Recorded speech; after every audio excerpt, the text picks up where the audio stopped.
collect evidence from Ms. Good's vehicle for a civil rights investigation into ICE's use of force.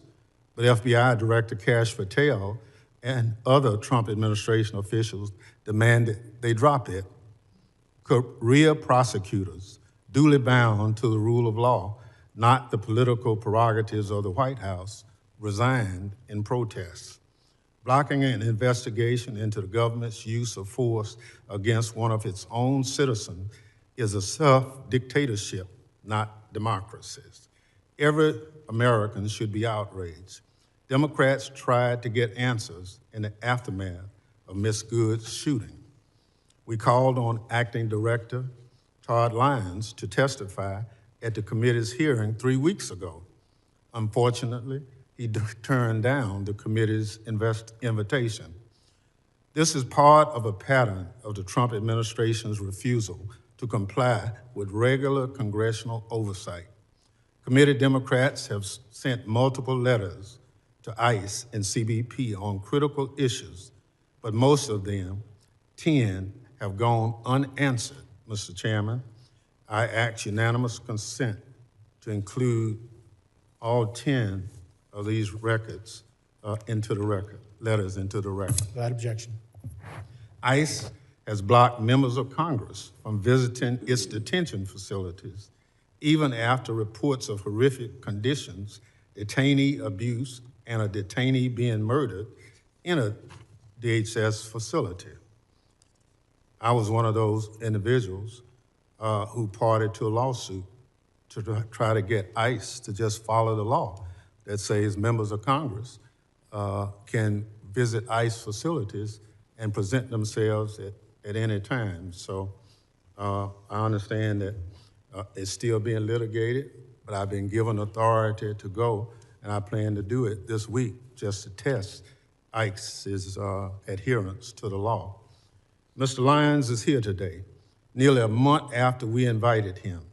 I guess DHS needed time to get his story straight before he came to testify under oath. Fearing more violence from federal law enforcement, Democrats have also called on DHS to rein in immigration agents and their brutal attacks on Americans immediately following Ms. Good's murder. But DHS ignored our pleas. Instead, Greg Vino, who styled himself in Nazi attire and takes joy in deploying tear gas at Americans, continued to roam around Minneapolis with his masked gang, terrorizing people and violating their constitutional rights. And tragically, our worst fears were realized. Just days after the hearing, Mr. Lyons refused to participate in. CBP personnel shot Alex Preety, and he was face down on Minneapolis' sidewalk, killing him in broad daylight. In the video of the incident, a DHS agent can be seen cheering Mr. Preety's death. Americans watched the video in horror. Yet once again, Secretary Noem gaslit the public, made up a demonstrably false story about Mr. Preety and blamed the victim for his own death. Mr. Preety was a law-abiding U.S. citizen and a VA nurse who dedicated his career to caring for our veterans. Mr. Chairman, at our last month hearing, I asked for a moment of silence in the memory of Renee Good. Today, with great sadness about another American killed at the hands of DHS, I ask that the committee observe a moment of silence in honor of Alex Preety.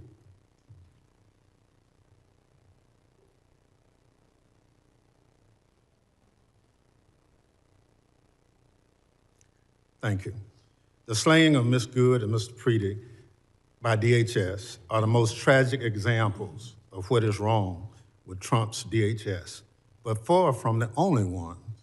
Last fall, a Border Patrol agent shot Miramar Martinez, a U.S. citizen, and preschool teacher from Chicago 5 times. The agent bragged in text messages about shooting her, saying, quote, I fired 5 rounds and she had 7 holes. But that in your book, boys. Again, the Trump administration tried to blame Ms. Martinez, the victim, but prosecutors dropped charges against her when it became apparent that the evidence contradicted the Border Patrol's phony account. Unlike Ms. Goods and Mr. Preedy's, we can no longer tell their stories. Ms. Martinez has shared her story about what Trump's DHS did to her. I want to play a bit of the video here because people need to see what ICE and CBP are doing to Americans. So this is the first one I realized. I was like, oh, it's just a pepper pellet, but no. And then I got shot right here. And then I have a wound on the side of my chest right here. And then I got 2 holes in my thigh. And then right here. Wow. Right here. Wow. You're covered in wounds. Wounds, yeah.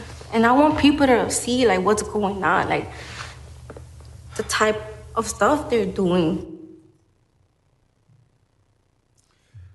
What happened to Ms. Martinez, Ms. Good, and Mr. Preedy is a scourge on this country and shameful chapter in our nation's history, but tragically, there's more. DHS agents recently used a 5-year-old Ecuadorian boy, Lehman Ramos, as bait to lure his family members outside their home to arrest them. The family had entered the country legally as asylum seekers and were living in Minnesota while awaiting their immigration proceedings. DHS sent the little boy and his father to detention in Texas for over a week. Thankfully, a judge ordered him released, slamming DHS for its, and I quote, incompetently implemented deportation campaign. Incompetently implemented deportation campaign is putting it nicely, especially as it relates to small children. More apt in the Bible, quote from John 11, chapter 35th, referenced at the end of the judge's opinion, Jesus wept. DHS personnel are now forcing their way into private homes without a judicial warrant in violation of the Fourth Amendment. In one recent incident, ICE dragged a U.S. citizen from his home at gunpoint in underwear before realizing they had picked up the wrong person. The person ICE was actually looking for was sitting in jail in Minnesota. The Minnesota Department of Corrections says that ICE had this information all along. Bystander videos from Minneapolis and cities around the country show ICE and CBP personnel behaving like unprofessional goons, cursing at bystanders and mooning people from their hotel rooms. News reports have a Border Patrol agent was found passed out, drunk, and covered in vomit in a vehicle. And ICE personnel apparently stole a child's phone and sold it for cash. It's an embarrassment, and DHS's so-called leadership should be ashamed, if only they had any shame. Secretary Noem, Department of Homeland Security, has the blood of American citizens on its hand, but she takes no responsibility for anything. To the contrary, Secretary Noem was last seen in this committee room hiding behind her family in a desperate attempt to distract from her department's failures and abuses. Then she ran from our questions, leaving early under the guise of needing to attend a meeting that it turns out didn't even exist. Her inexcusable behavior should come as no surprise. She's always been more concerned with photo ops and wardrobe changes than following the law and fulfilling the mission of her department. Since being sworn in, Secretary Noem has enriched herself, abused the power of her office, obstructed congressional oversight, and violated her oath to the Constitution. Donald Trump and Kristi Noem are doing real damage to this country and to the department that was stood up 25 years ago in the wake of 9/11 to protect American citizens from future attacks. Secretary Noem is a liar with no concern for the lives of Americans killed by the department she runs. She must go. Mr. Chairman, I yield back. Gentleman yields back. Other members of the committee are reminded that opening statements may be submitted for the record. I would now like to formally introduce our witnesses. First is Mr. Rodney Scott. Mr. Scott is Commissioner of U.S. Customs and Border Protection. After decades of service at CBP, including a stint as Chief Border Patrol, he has served as a Senate-confirmed commissioner since June of 2025. Second is Mr. Joseph Edlow. Mr. Edlow is Director of Citizenship and Immigration Services. Director Edlow has served in numerous legal roles across executive branch and Congress, including Chief Counsel to USCIS. Mr. Edlow has served as a Senate-confirmed Director since July 2025. Third is Mr. Todd Lyons. Mr. Lyons is the Acting Director of Immigration and Customs Enforcement. Acting Director Lyons began his federal service in the U.S. Air Force in 1993 and joined ICE as an agent in 2007. Mr. Lyons moved up the ranks and has served as Acting Director since March of 2025. Thank all the witnesses for being here today. Pursuant to Committee Rule 8C, I ask that the witnesses please rise and raise their right hand.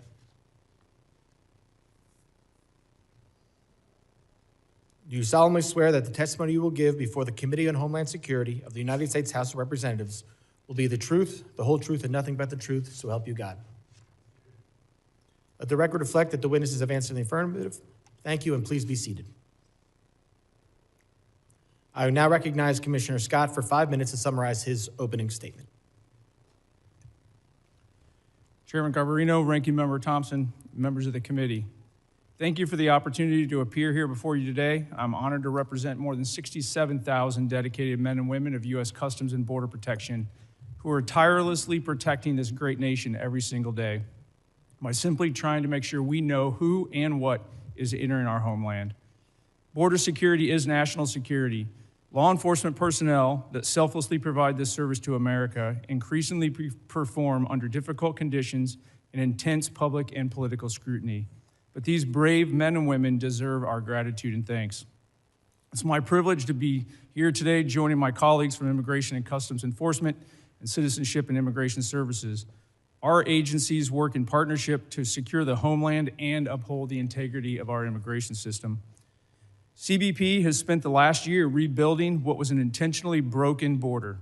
As I informed Congress in 2021 and again in 2023, the open border policies of the Biden administration all but eliminated any meaningful border And it replaced it with a porous geographic line defined by record high encounters with illegal aliens, overwhelmed facilities, and a workforce that was stretched so far beyond their capabilities that hostile nations and the cartels exploited our border at will. That all changed on January 20th, 2025, under the leadership of President Trump. We have now implemented effective policies, established unified priorities and objectives across all federal departments, and empowered our workforce to do their jobs by simply enforcing the laws that already exist. We have imposed consequences for those who break our laws, the laws that this body enacted. And today, the United States, because of these efforts, enjoys the most secure border in our nation's history. But this progress did not happen by accident. It's a result of a comprehensive approach to border security.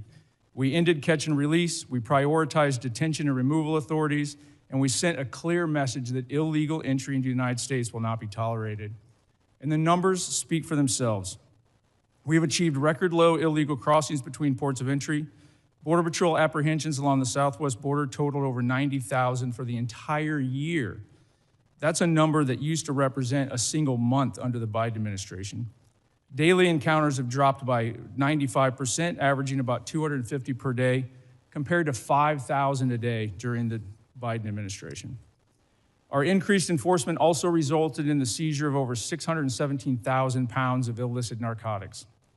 That's nationwide, an 8% increase over the prior year. This included nearly 11,000 pounds of fentanyl and more than 186,000 pounds of methamphetamines. This is what having a secure border looks like. None of this would have been possible, though, without the vision and leadership of President Trump and the historic investments made in border security. The One Big Beautiful Bill, a $65 billion investment, is enabling CBP to modernize border infrastructure, deploy additional advanced technology, and to grow our workforce. Since January 2025, CBP is building smart wall at record levels. We're installing high-tech attributes where the Biden administration had shut it off. We're installing water barriers along the Rio Grande River, which denies criminals access to these routes.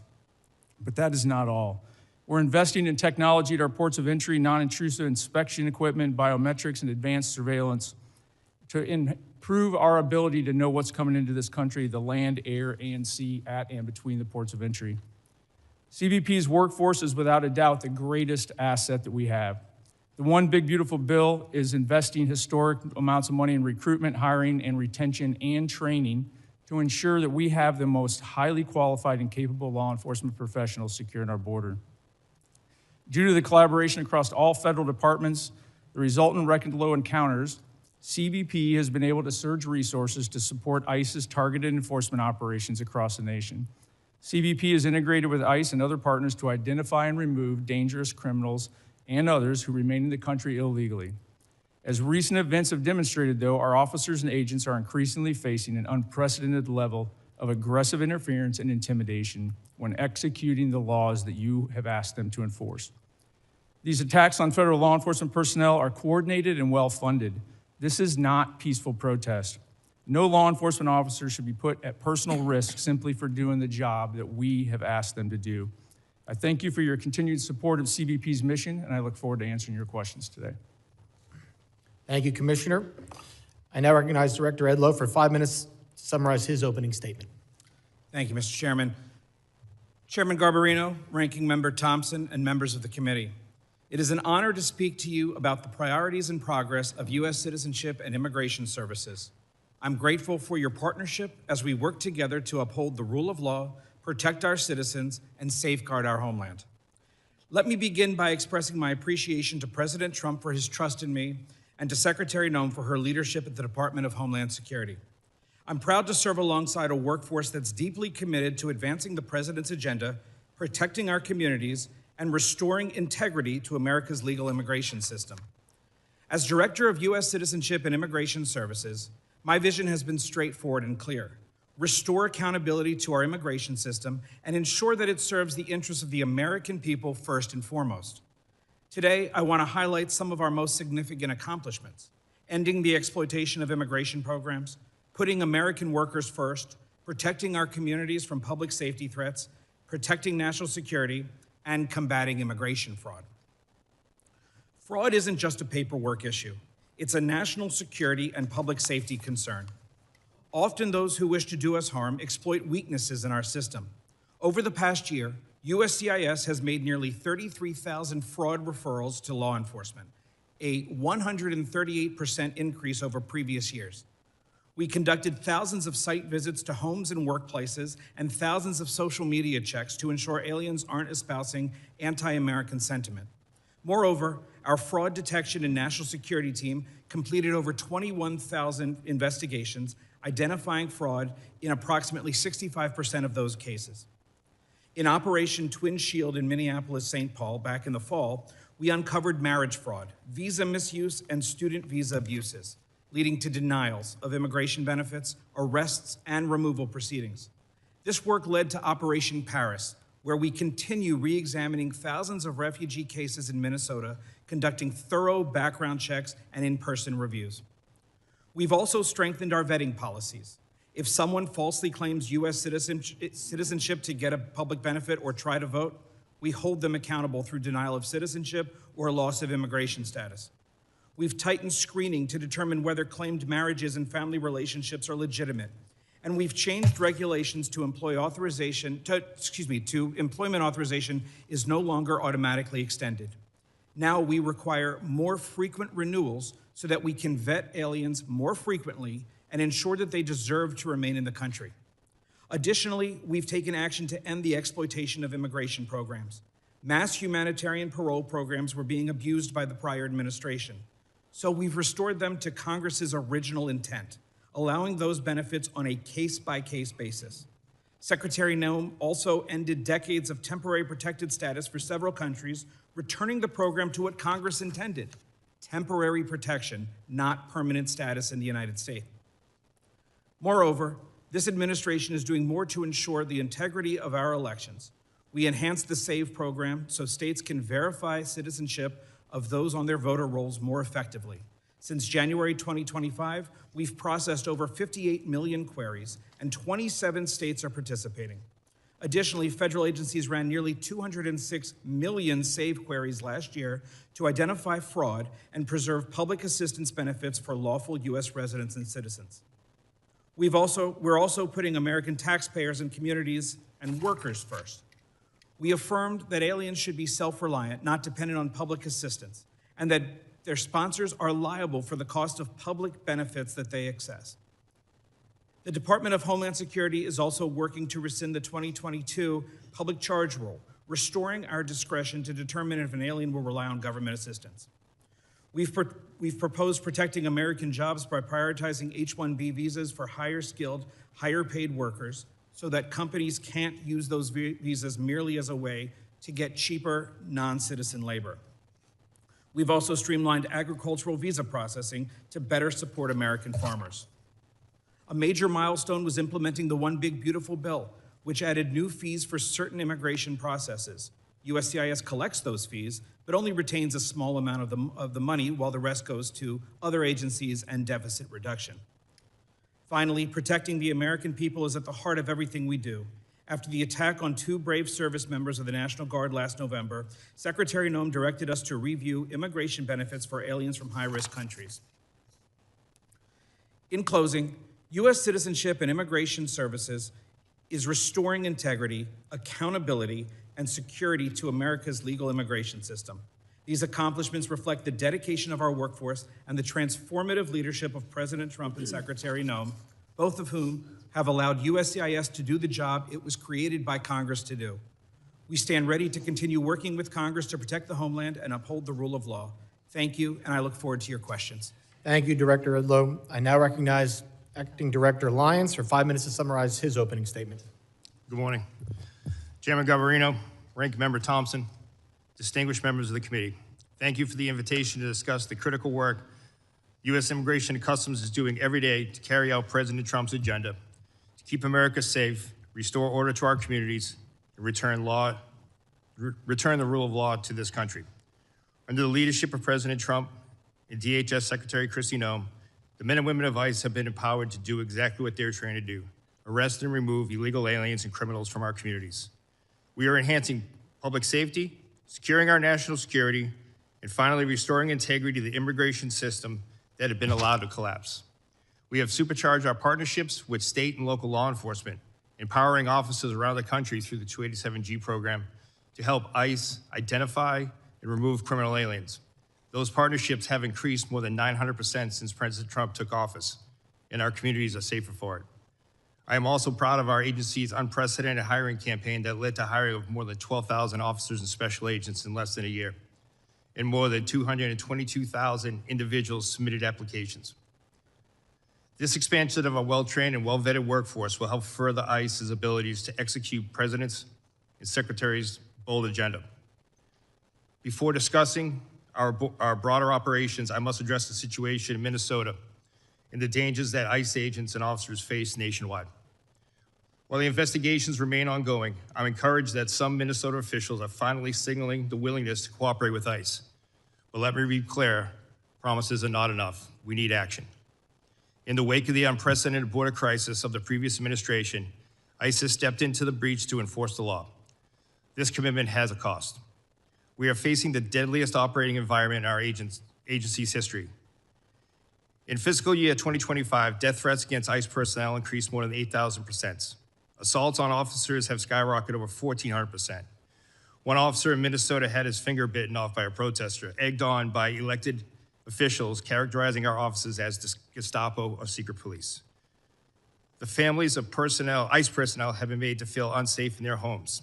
I know this firsthand because my own family was targeted. But let me send a message to anyone who thinks they can intimidate us. You will fail. Despite these perils, our officers continue to execute their mission with unwavering resolve, and we are only getting started.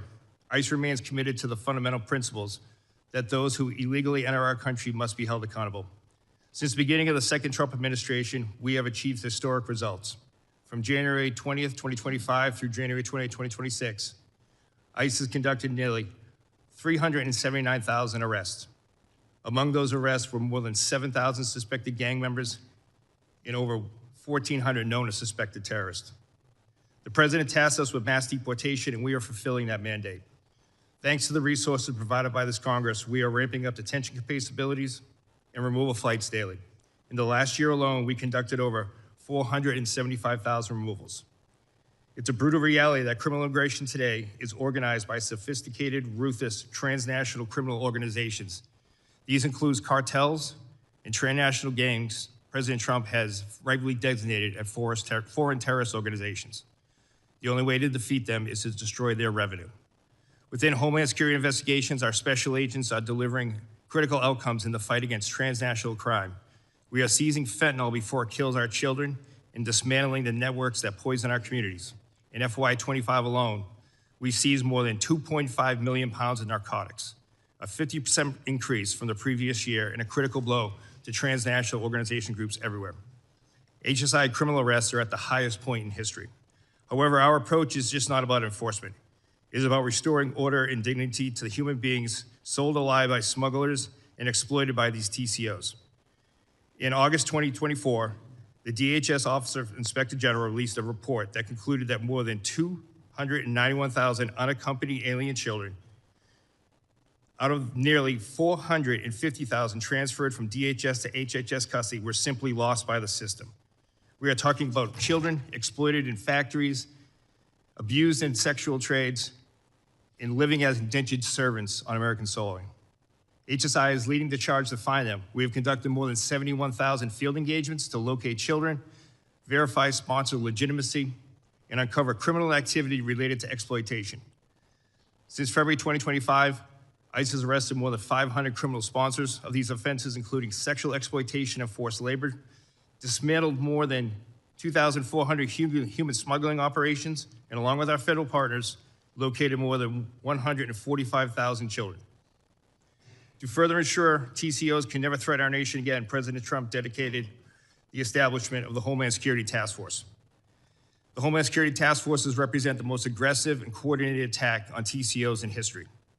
Through Cross-Border Financial Crime Center, we have developed and implemented a strategy to combat rampant fraud, including government programs in Minnesota and across the country. Using this strategy, HSI has opened numerous criminal investigations into the complex fraud systems that have resulted in the thefts of billions. Much of the fight ICE faces continue to be fueled by so-called sanctuary cities. These jurisdictions provided a shield for criminal aliens when a local jail refuses to honor ICE detainer and releases that predator back into the community. ICE exists to enforce America's longstanding immigration and custom laws. These laws are grounded in common sense, national sovereignty, and simple morality. Our officers and agents enforce these without hesitation, without apology. I ask that all the members of the committee treat them with profound respect that they have earned. Thank you. Thank you, Acting Director Lyons. Members will be recognized by order of seniority for their 5 minutes of questioning. As we have when Secretary Noem was here, we're going to limit it to the 5-minute rule. I'm going to be strict on that for both sides. So do not be surprised if you go over, I gavel you down. I now recognize myself for 5 minutes of questions. Acting Director Lyons, I understand that you cannot discuss the details of the 2 recent shootings in Minnesota because they are subject of several investigations, including by the FBI, the Department of Homeland Security, and the DOJ Civil Rights Division. Once concluded, will you commit to providing the reports and findings of each investigation to this committee? Yes, Mr. Chairman, we're fully committed to give you the full and unabridged investigation and the outcome. Thank you. Commissioner Scott, can the committee have the same commitment from you? Yes, sir. Thank you both. Commissioner Scott and Acting Director Lyons, following this hearing in writing, I'd like to know what is the standard operating procedure for each of your agencies for an investigation when deadly force is used. Currently, Acting Director Lyons, are those procedures being followed for the 2 uses of deadly force in Minneapolis this past January? Yes, Mr. Chairman. Were those, and Commissioner Scott, Yes, sir, they are. were the standard procedures followed from the beginning? Mr. Lyons?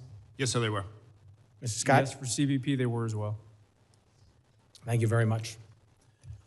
We're all obviously concerned about officer safety and have seen and heard about increasing threats and assaults against law enforcement. Director Lyons, are your officers trained regarding the difference between a protected protest and what is unlawfully impeding law enforcement? Yes, sir. Deportation officers and special agents are taught at the Federal Law Enforcement Training Center. They are taught in defensive tactics, personal safety, but as well as laws to include First, Second, Fourth, Fifth, 10th, 14th Amendment. The officers are trained before they go out into the field, and then while they're in the field. They are specialized training in disturbance control and other special tactics. Commissioner Scott, are your officers similarly trained? Yes, they are. At FLETC, ongoing training in the field, and then anytime we're deploying them to the interior, they get updated law refresher training to include First Amendment and Fourth Amendment. So I want to focus on the training here because with the historic investment in both ICE and CBP, there was a surge in hiring. I need to know, for these new hires, is the training different than what other agents and officers received before the hiring surge? Mr. Lyons, I'll let you start there. No, sir, it's not. The training was never, the meat of the training was never removed. The timeline was. We took training from 5 days a week, 8 hours a day, to 6 days a week, 12 hours a day. In addition to that, training is different in the fact that before officers even go to the Federal Law Enforcement Training Academy, there's pre-employment training, which we never had before. And on top of that, we've adapted our on-the-job training program, which is much like a city or state field training officer program that once they are removed from the Federal Law Enforcement Training Academy, have graduated, before they return to their field offices, they're assigned a field training officer, and that's continued on after that. So let me get this. For ICE officers, the curriculum has stayed the same, but it's now a quicker training. The timeline has moved up? That's correct, sir. Okay, but the curriculum is the same. Yes, sir. All right. Commissioner Scott, can you talk about if there's been a change in training since the hiring surge? There's been no change in the training within Customs and Border Protection. Border Patrol agents go through a 117-day academy. The CBP officers go through a 103-day academy. That's actually training days. There's been no changes to that. So the only change that has been made is in our quarterly training. We've added scenarios based on what we most likely think they will encounter in the field. So we've actually added some of the protest type encounters as well. So there's been no change in the timeline either. Similar, ICE did that. You did not? No, we did not. Okay. And while this is nothing, because this is my last question, I'm sure. While understanding they are not suitable for every occasion, there's been a lot of talk about the use of deadly force. Are agents and officers equipped with and trained in the use of tasers or other less lethal alternatives to avoid the use of deadly force? And Mr. Director Lyons, I'll start with you, and then Mrs. Scott, you can finish. Yes, sir. Every deportation officer, special agent are trained in secondary weapons, which include the taser, OC spray, and baton. They're trained. And those are made available. And they're equipped. Yes, sir. Mr. Scott? So a similar answer that all of our agents have to carry a secondary weapon. They trained at the academy, and then they go through quarterly refresher training every 3 months. Okay, I appreciate it. I will have, I'm sure, for some follow-up questions today, and I will submit those to you in writing. But with that, I yield back, and I now recognize the ranking member for 5 minutes of questions. Thank you very much, Mr. Chairman. Mr. Lyons, how many ICE agents have cameras as of today? Sir, as of today, more than 3,000 ICE officers have cameras that are active in the field, with another 6,000 being deployed, sir. So how many in the field? How many ICE agents are in the field as of today? Oh, I'm sorry, sir. Agents in the field today? You said agents in the field. I'm just trying to get the number of ICE agents who have cameras on their body as of today. Approximately 3,000, sir. 3,000 out of how many? Out of approximately 13,000, sir, that are in the field. So you have 3,000 out of 13,000 who have cameras. Yes, sir. Mr. Scott? I don't have the actual number in front of me right now. It's about 10,000. We're building that program out as we speak. 10,000 out of how many? Out of about 67,000. But the Out of- catch there out is of- the ports of entry, we have significant video. Nope. I don't want to go to Port Sandy. I just want to know how many cameras right now do you have on your agents? When you say agents, Border Patrol agents, there's about 10,000.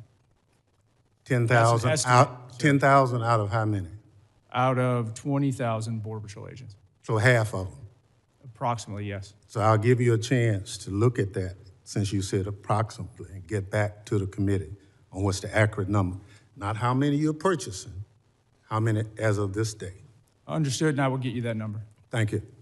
Mr. Lyons, what's the regular timetable of training an ICE agent?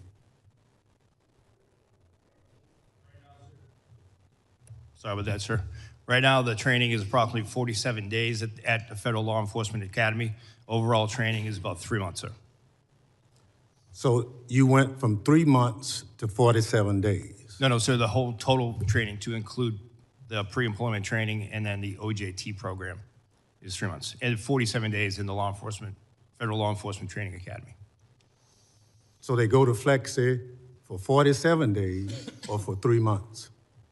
No, sir, you asked for the total training time. The total training time now is a combined 3 months, sir, with 47 days at the Federal Law Enforcement Training Academy. So you didn't reduce the timeline for any of the ICE agents to come on board?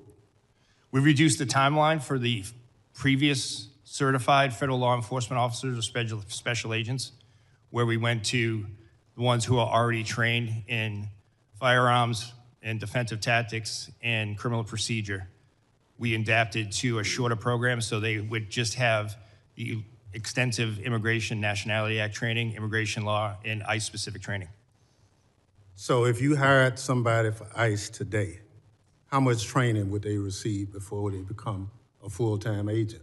So for a person off the street who has never been a law enforcement officer, they're looking at approximately 3 months of training, sir. And the 47 days is for who?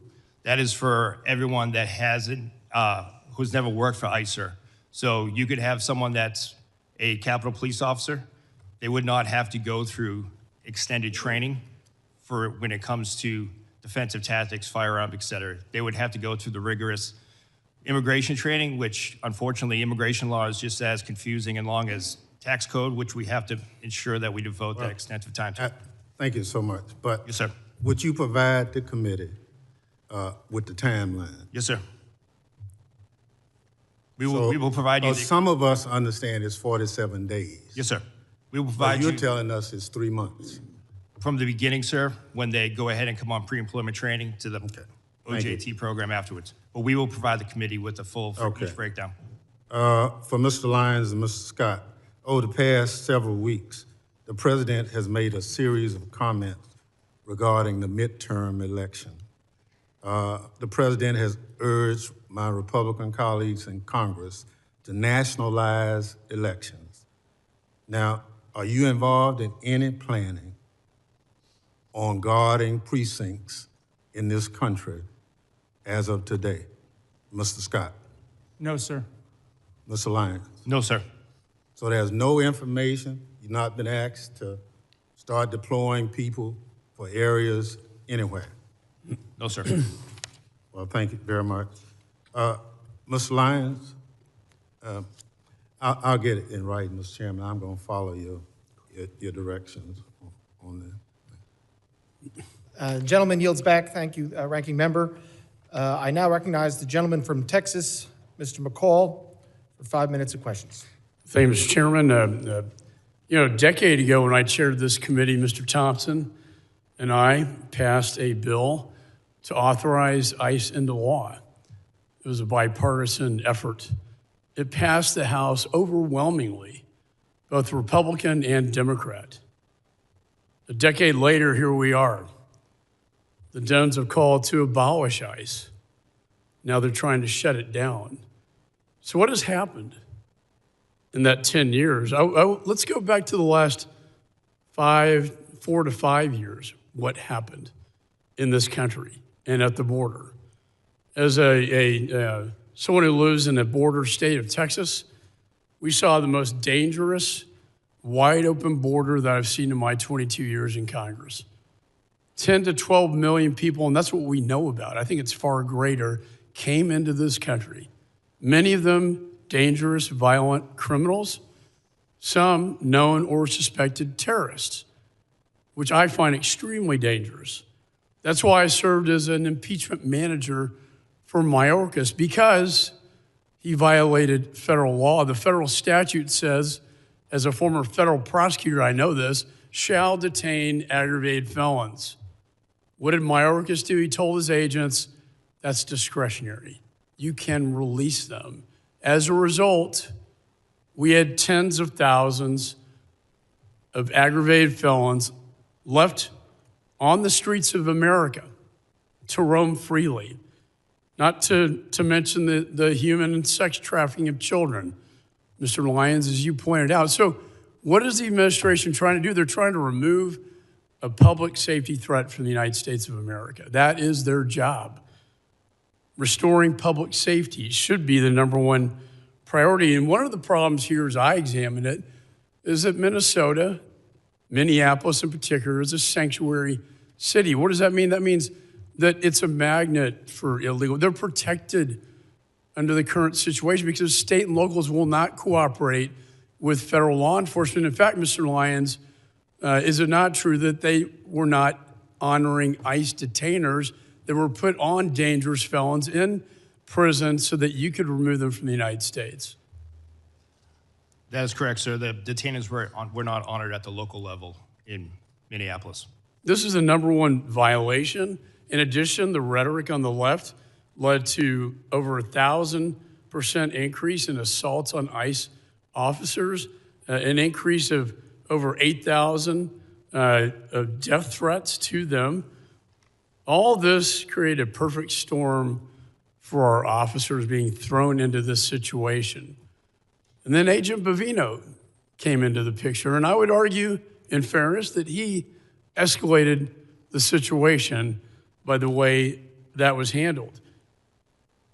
Your officers are not trained to effectuate crowd control.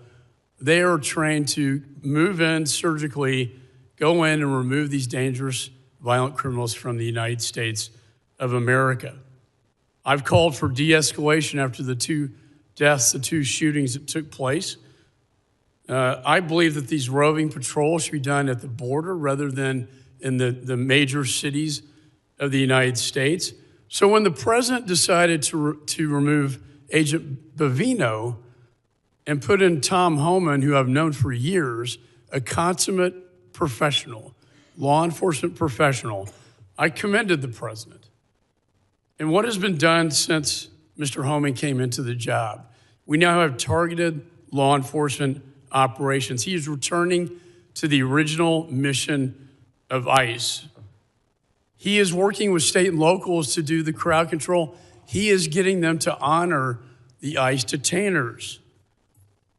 He is also getting the body cameras put on them. And the roving patrols, in his words to me, should be done at the border, not in major cities. My question to you, Mr. Lyons, is Mr. Homan now, are his operations in Minneapolis now bringing the situation under control? So we've seen a de-escalation in the fact that the protests, while they still go on, have subsided, and ICE has been allowed to do their targeted, intelligence-driven enforcement operation. Just the other night, local authorities arrested 54 protesters at the local level where ICE officers did not have to be engaged in that. My final question to you, do you believe the model that Mr. Homan is now setting in Minneapolis should be a model for the nation? Gentleman's time is If expired. I could allow the witness to answer. I understand that, but I'm holding I'd it like to on the 5 minutes. record an answer, Mr. Chairman. Do you agree that Mr. Homan's model is one for the nation? Gentleman's time is expired. Yes or no? I now recognize the gentleman from California, Mr. Swalwell, for 5 minutes. A couple nights ago, I met with a woman who works as a cashier at a grocery store, and I told her I was coming to see you, Mr. Lyons, and she said, will you ask him, and she didn't want to give her name. She was terrified to give her name. But she said, when I get off my shift around midnight and I walk through the parking lot to my car, she said, if somebody rolls up in an unidentified van and gets out wearing all black and their face is covered and they don't have any identification and they ask me to get into the van, how do I know who they are? How does she know, Mr. Lyons? How does she know if they're an ICE agent or bad guys? Sir, ICE agents have identifiable placards on their uniforms as well as their badges representative, but you won't see ICE agents rolling through the parking lots and just snatching someone up. ICE does intelligence-driven, targeted enforcement operations. Well, Mr. Homan and others have said that they target individuals based on the color of their skin and the accents that they speak, and that's why people are running through the fields and factories where they work. Director Lyons, last year you said in Phoenix at the Border Security Expo that you wanted to see a deportation process that was like, quote, Amazon Prime, but with human beings.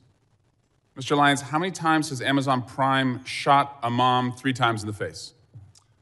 None, sir, but you're also... It's the square root of 0, that's right. Yes, sir. Yeah, but if we're going to go down that route of my comment, I did say that comment.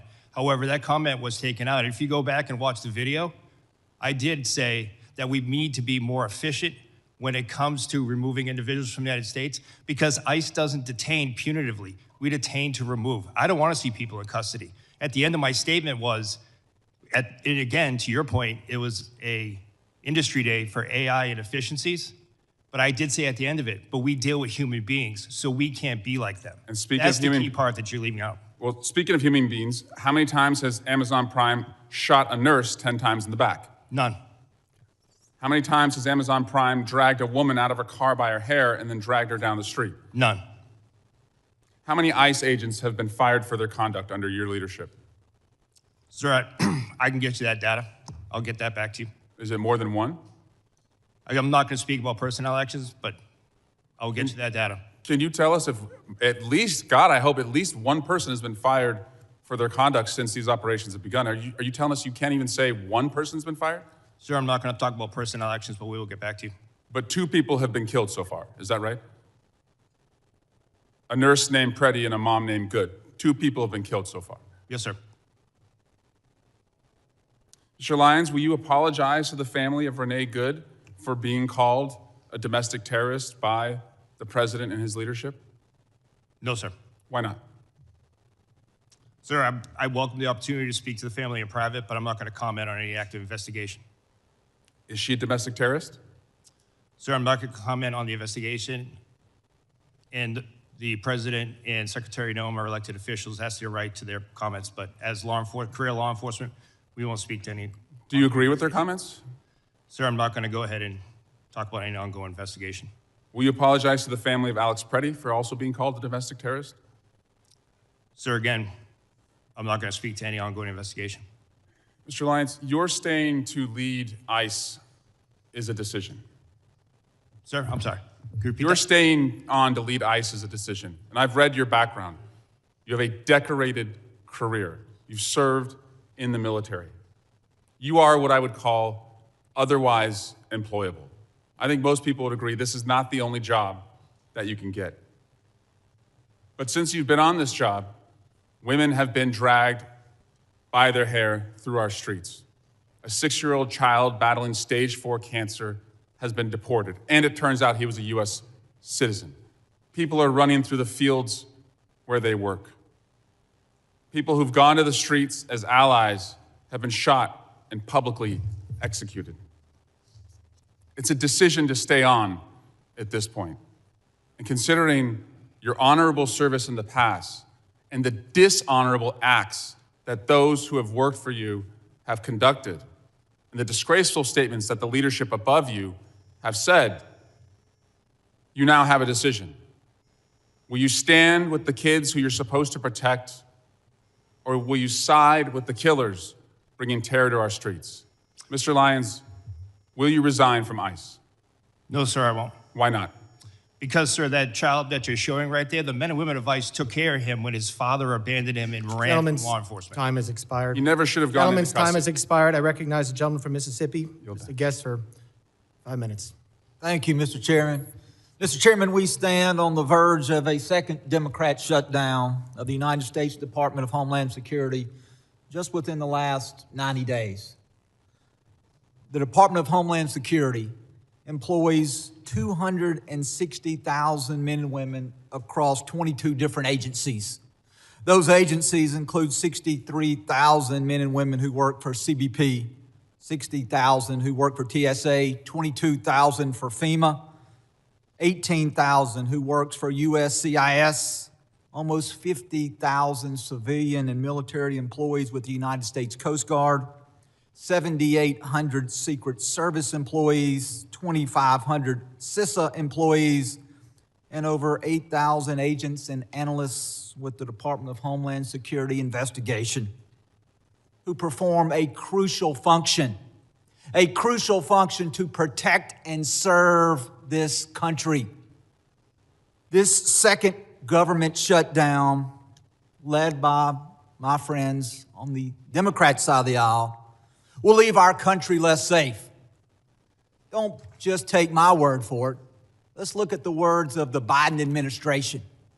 President Biden and Kamala Harris, Department of Homeland Security, in September of 2023, as the nation faced a potential government shutdown, they issued a fact sheet.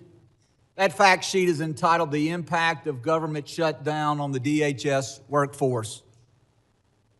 This fact sheet says this.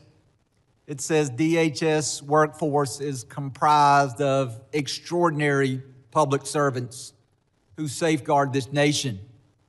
It goes on to say any lapse in federal funding would disrupt this vital work, leaving Americans less safe as a result.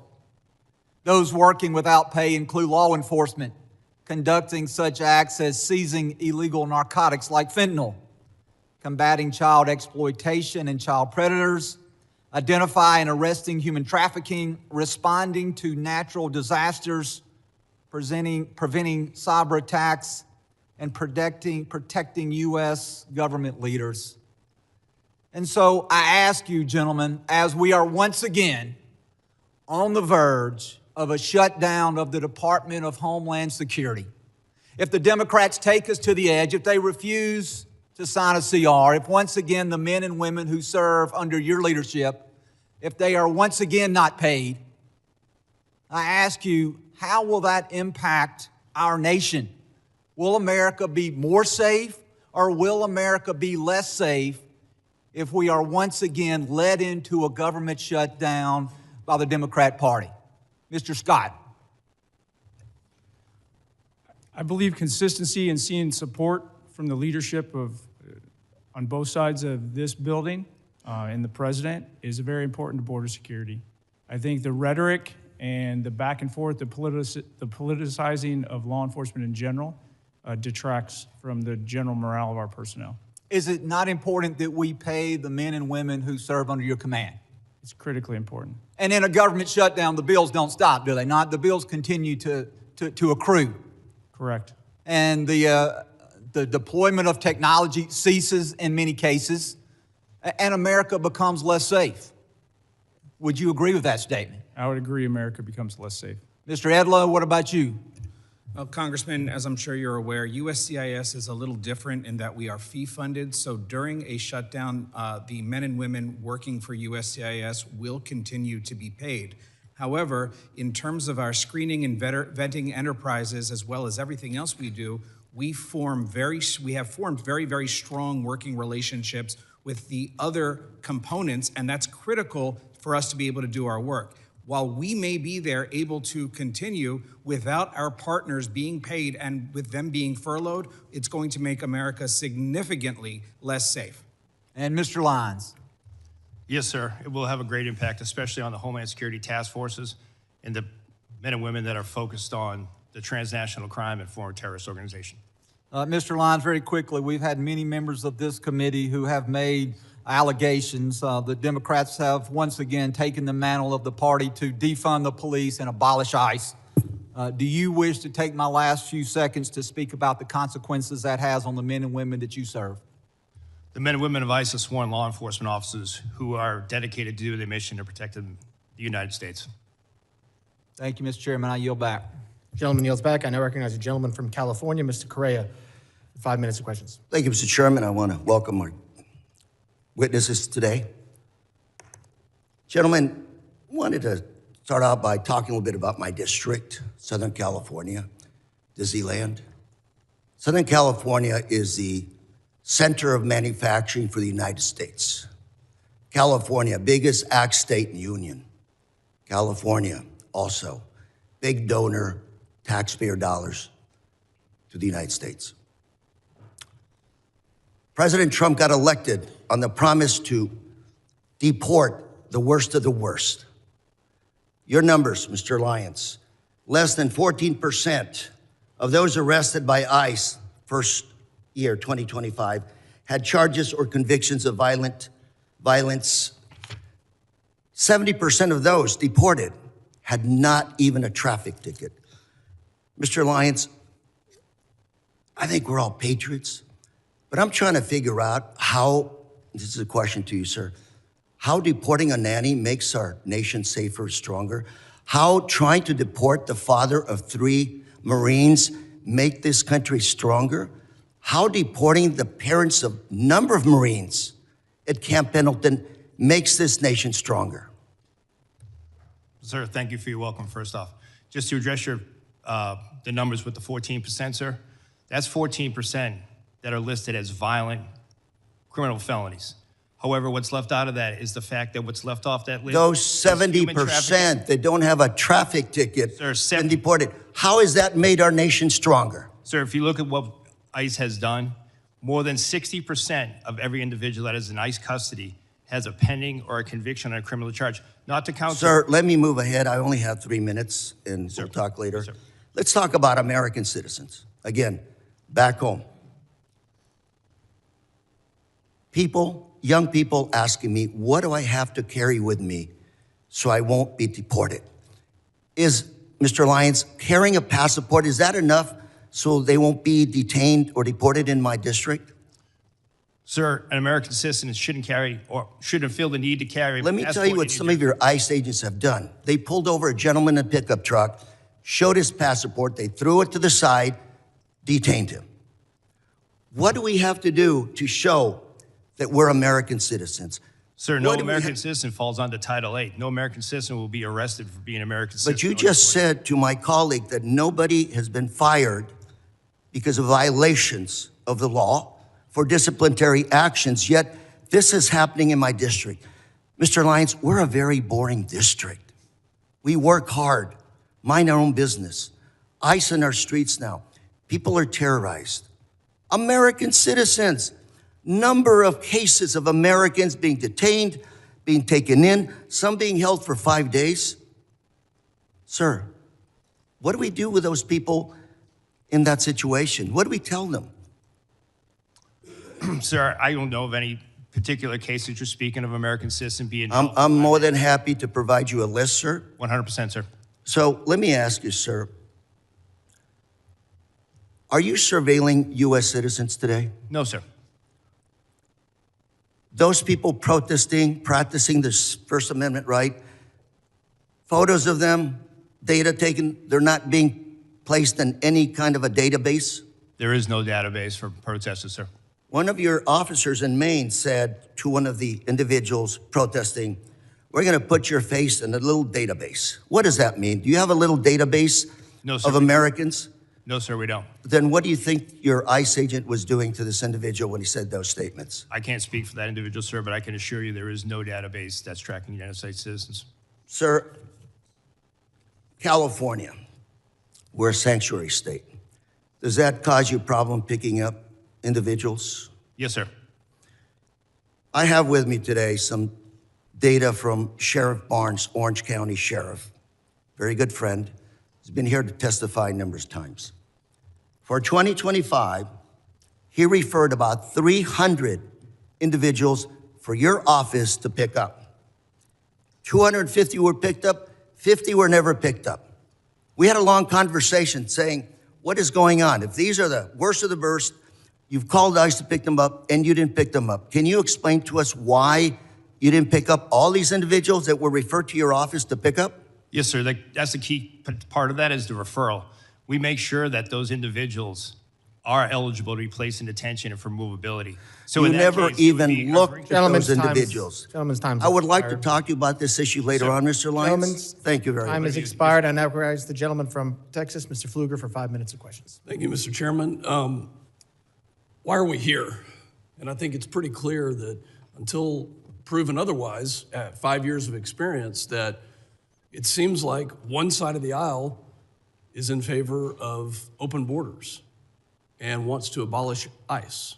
And I hope that that can be proven wrong. And the other side of the aisle wants to enforce the laws that are on the books. Commissioner Scott, how many administrations have you worked for in your career? Since the Clinton administration? So multiple Republicans and multiple Democrats. Correct. Is it a crime to enter this country illegally and to skip a notice to appear, to skip a court-ordered appearance, and to not comply with the laws that are on the books? Yes, sir. Has that changed since you started working for President Clinton? No. So I can't imagine establishing the fact that it is a crime to skip a notice to appear. We had 10 to 12 million people who entered this country illegally in the Biden administration. As a conservative estimate, there are sanctuary cities all throughout the United States who have said, we will not comply with federal laws. That's why we're here today. I can't imagine being a DHS officer, an ICE officer, and being threatened with violence, having death threats, being doxxed, having your family identified, putting that on the internet, and violently telling you that they are going to kill you because you are enforcing the laws that are on this book that were passed by both sides of the aisle in this body. Director Lyons, how many of your agents are being doxxed, threatened, or harassed? We've had over 8,000% increase on death threats. You know, I'm in the middle of working a bipartisan domestic terrorism working group with another member on this committee. There is a group called Defend 612 that has come out with tactics, techniques, and procedures in Minneapolis to do things like encourage protesters to impede law enforcement, to push civilians towards legally and physically risky confrontations, to help mobilize a counter-protest, to coordinate strategies and trainings to aid illegal immigrants to avoid detention. Are you familiar with groups like this, Defend 612? Yes, sir. We have multiple groups around that in all 50 states. There's an article written by Christina Buttons, and I'd like unanimous consent to enter this into the record called Inside Minneapolis's ICE Watch Network. Chairman, I seek unanimous consent to enter Without this. objection. This article talks about these tactics, techniques, and procedures that put your law enforcement agents and your agents at risk. What is different about Minneapolis? What kind of coordination have you received from the local police department that we don't see any of this in Texas? We've not seen, and there have been many ICE operations that have happened in Texas, but what's different from what you've seen in Minneapolis? Unfortunately, sir, in the beginning of the Minneapolis operation, we didn't see any cooperation at the state or the local level, whether it be from the Minneapolis Police Department or the Minnesota State Police, which led to ICE officers and agents, as well as our other federal partners, pretty much having to defend themselves from whatever impediment, riots, or protests. Were they told by local elected officials not to cooperate? Yes, sir. Is that because they're a sanctuary city? I'm assuming that's in what it is, part- sir, but I can't speak to the mind of those elected officials, but they were ordered not to stand down. How did it make you feel as somebody who carries out the laws that this body has passed when you hear the mayor of Minneapolis say, F ICE? Well, sir, I mean, from a morale standpoint, it hurts us to the fact that for decades, and I've worked since President Bush, ICE has always been in Minneapolis. We've always been in every major city and state. So it wasn't like it was a brand new thing. We've always been doing immigration enforcement. So that's demoralizing. Commissioner Scott, are you separating families? No. Tell me about when you served President Obama. Has anything changed in the policy of deportation? And how many people did President Obama deport? I don't have that number in front of me. Policies and how things are enforced do change. The laws have not changed. I believe what you're referring to is literally when someone is arrested, whether it's on immigration or whether it's a normal criminal offense, and they have children, we don't necessarily prosecute the children. But when someone's deported, if they want to take their children with them, they have that right. We do not separate them. I hope that the other side of the aisle will read this article on Defend 612 and look at the tactics, techniques, and procedures. And if this is domestic terrorism, where we have a group that's on signal that is calling out agents and doing things to interrupt, intercede, and prevent law enforcement from carrying out the laws that this body passed, that you'll have the courage to call it domestic terrorism if it is that way. And I yield back. Gentleman yields back, and I now recognize the gentleman from Michigan, Mr. Tanadar, for 5 minutes of questions. Thank you, Mr. Chairman, and good morning to our witnesses. Commissioner Scott,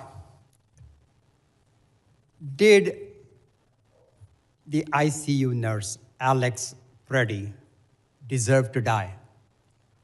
I cannot comment on an ongoing investigation, sir. Do you believe that he deserved to die? Should he be killed by your agents? I'm not going to comment on an ongoing investigation, sir, before it's concluded and all the facts are available.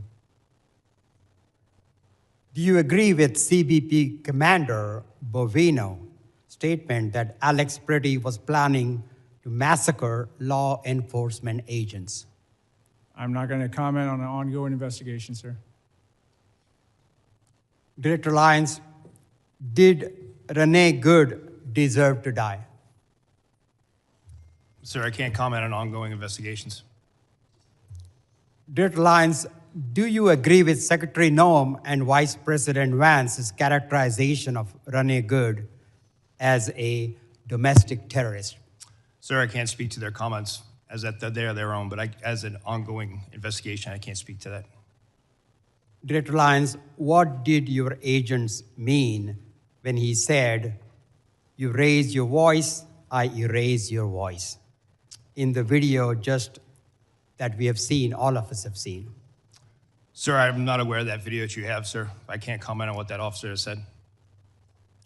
Does that statement, if I show you the video of that, does that statement reflect the value of your agency? And does ICE respect and adhere to the First Amendment? Yes, sir, ICE does respect and refer to the First Amendment, but that doesn't respect, your statement that you said doesn't represent the values of the men and women of ICE. Commissioner Scott, does CBP respect and adhere to the First and Second Amendment? Yes, we do. Don't you agree that Alex Preddy had every right to exercise his First and Second Amendment freedoms before being shot in the streets by one of your agents? I believe every person in the United States has a right to their constitutional rights. Look, I have heard and seen enough. I'm just sick and tired of your agents running around in our cities, in our streets, causing illegal activities.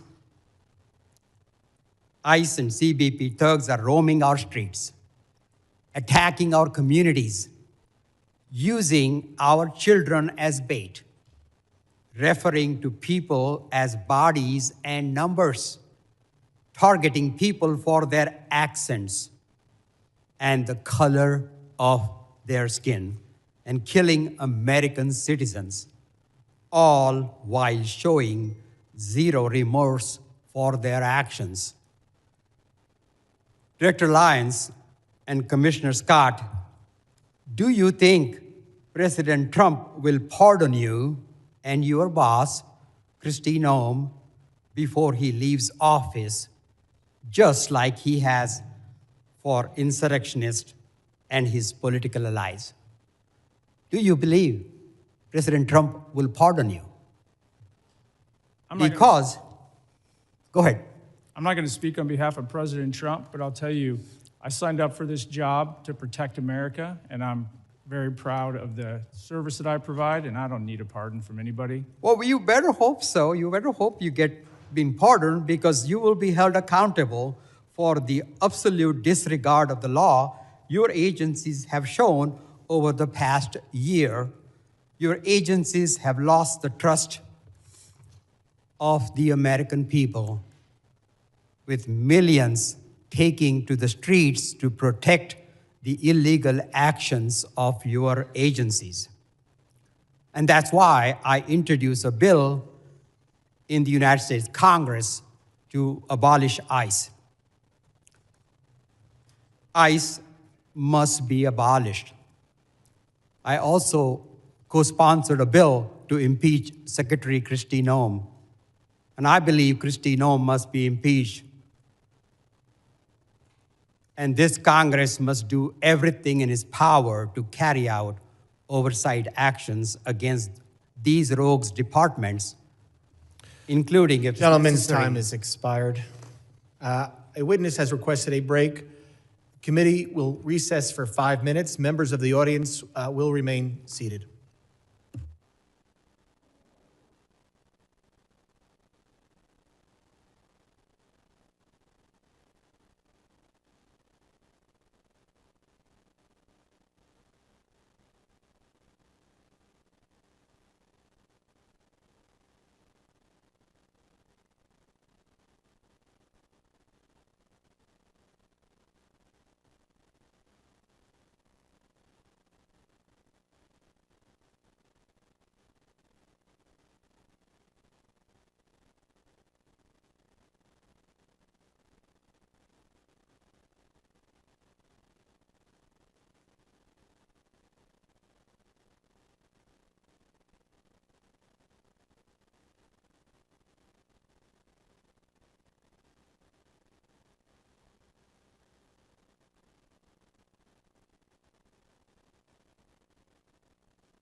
Committee will come to order.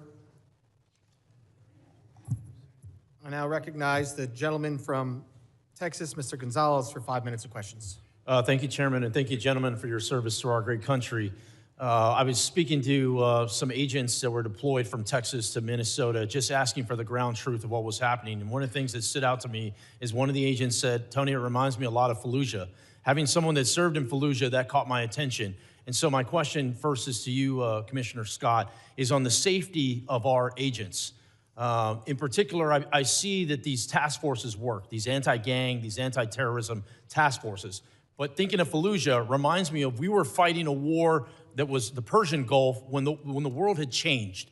And so my question is there a way we can protect our law enforcement, our federal law enforcement agents, in particular through, I've got a bill in particular through bulletproof glass or ballistic windshields. Is that something you think that could help protect the law enforcement officers that are on the front lines? I think that can help protect the officers on the front lines, but it goes much farther than that because things have changed. So the tactical infrastructure at the border, the bulletproof vests, all of that helps tremendously, but we're fighting a different fight now. The reason you saw so many people surged into LA at one point and then now into Minneapolis was because we had to surge additional resources in to protect the ICE agents that were literally just going to try to make a lawful arrest.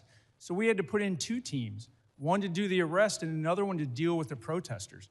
Luckily, CBP, well, not luckily, unfortunately, CBP's had to build out this capability over the years because we had been dealing with increased protests at the border, mass incursions, so we trained our people how to do crowd control. But let's not miss the fact that we have coordinated, well-funded, and I think insurgencies or terrorist organizations, however you want to call it, literally trying to prevent legal laws from being enforced in the United States. That is a dramatic change. That's why we've had to shift. So we got to figure out how to protect our officers and agents more holistically. On social media, how do we keep them from being doxxed? When somebody goes to like did to Director Lyons, they follow his kid home and then have protests in his front yard and then put it out live on video. That needs to be a crime.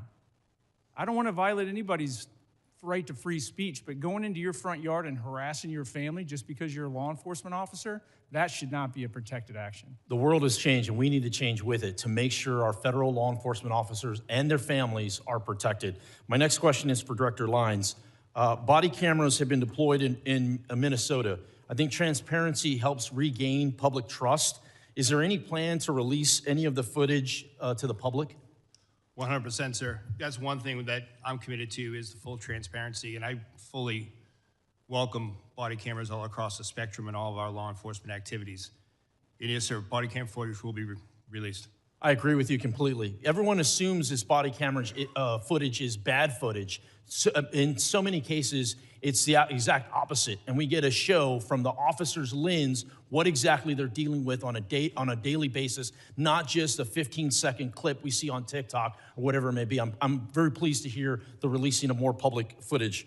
My next question is for you, Commissioner Scott. As a member of Congress, I have a very similar, the question's really for all of us. As a member of Congress, what can I do to make sure what happened in Minnesota doesn't happen in my community? Put laws in place that protect our officers and agents so they can go out and do their job confidently and know they really truly have the backing.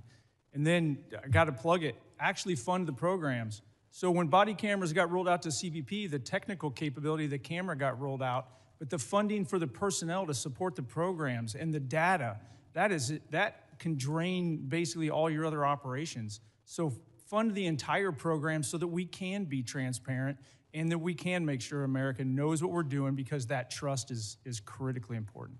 Thank you for that. My next question is Director Edlow. Too many times we talk about the enforcement side, which I think is very important. We see the millions of criminal aliens that are loose in our country. We got to go out there and keep our community safe. But we need to be talking more about the legal aspect of it, the people that are doing it the right way. I was very encouraged to see 65,000 visas get released not too long ago. The question I have is, what are the details? What is the timeline behind that? What is the purpose of those? Can you specifically speak to the legal visa process? Well, if you're referring to the 65,000 that were the supplemental yes. H-2Bs. That's exactly right. So that's there's 60,000 or 65,000, 66,000, excuse me, that go out every year. at 2 times in the year, and then Congress has, for many, many years, given the department the authority through the secretary to increase that based on the needs of the country. So those visas were released. I don't remember exactly when the time has expired. I apologize. And again, any questions? I know I'm being tight on the rules. We have to be. There's a lot of questions. We want to get through everything today. Any members will be able to submit questions in writing, and you can detail these. Thank you very much. I now recognize the gentleman from Rhode Island, Mr. Magaziner, for 5 minutes of questions. Mr. Lyons, has ICE hired anyone who is charged with a crime related to the January 6th riot here at the Capitol? Sir, I don't have that information, but I would say no. Could you find out and please report back? Yes, sir, I'll get that. I'll take that as a get Would back. you hire someone who attacked police officers here on January 6th, even though they were unfortunately pardoned by the president? Sir, we take assault on law enforcement very serious, and we have a good, strenuous vetting program. I'm sure. Thank you. Commissioner Scott, how many of your agents have been disciplined for excessive use of force over the past year? I cannot comment on ongoing or I'm not asking you to comment on personnel specific action. investigation. How many of your agents have been disciplined? I'm just asking for the total. I'll for get that excessive number force. to you. I don't have it in front of me. All right. I sent you a letter asking that question and haven't received a response. Will you commit to sending a response to me, please? Yes, sir. All right. I'd like you to view this video. This is video of what appears to be pepper spray thrown by a federal agent into Rafael Verraz's car. You okay, Mama? You okay? Seconds later, he realized his daughter, 1-year-old Ariana, was in the back seat, also battling the chemicals. Are you familiar with this incident? Yes. Okay. Now, this is a family of United States citizens who were out to get groceries at a Sam's Club in Chicago. When they arrived, they could see that there was a chaotic operation in the parking lot. They turned their vehicle to leave, at which point your agents sprayed pepper spray out of their vehicle and into the driver's side window of the Verraz's family vehicle. Is it proper procedure to aim pepper spray into the window of a moving vehicle? I'm not familiar. I don't have all the details on this. It's an ongoing I'm not asking about investigation, but to answer your specific question, is it proper procedure? we try to avoid that. No, it's not. Try to avoid it. Because you understand it's dangerous, right? Not just for the driver, but for pedestrians, for other people who could be hit by a car if a driver is blinded, right? I 100% understand that, but you're talking about intentional versus not intentional. Well, now listen. I've been in a vehicle in one of these situations. Scott, reclaiming my time. From the video, this was. was clearly intentional, and you know as well as I do that in any other law enforcement agency, if an officer did this, they would be put on leave, investigated, and likely disciplined. Were any of your agents ever investigated or disciplined for this incident? I'll have to get back to you on this incident. I believe it's still an So you ongoing don't know. investigation, but we have at least 10 I'd like to show open you cases. another video. This one is from Minneapolis.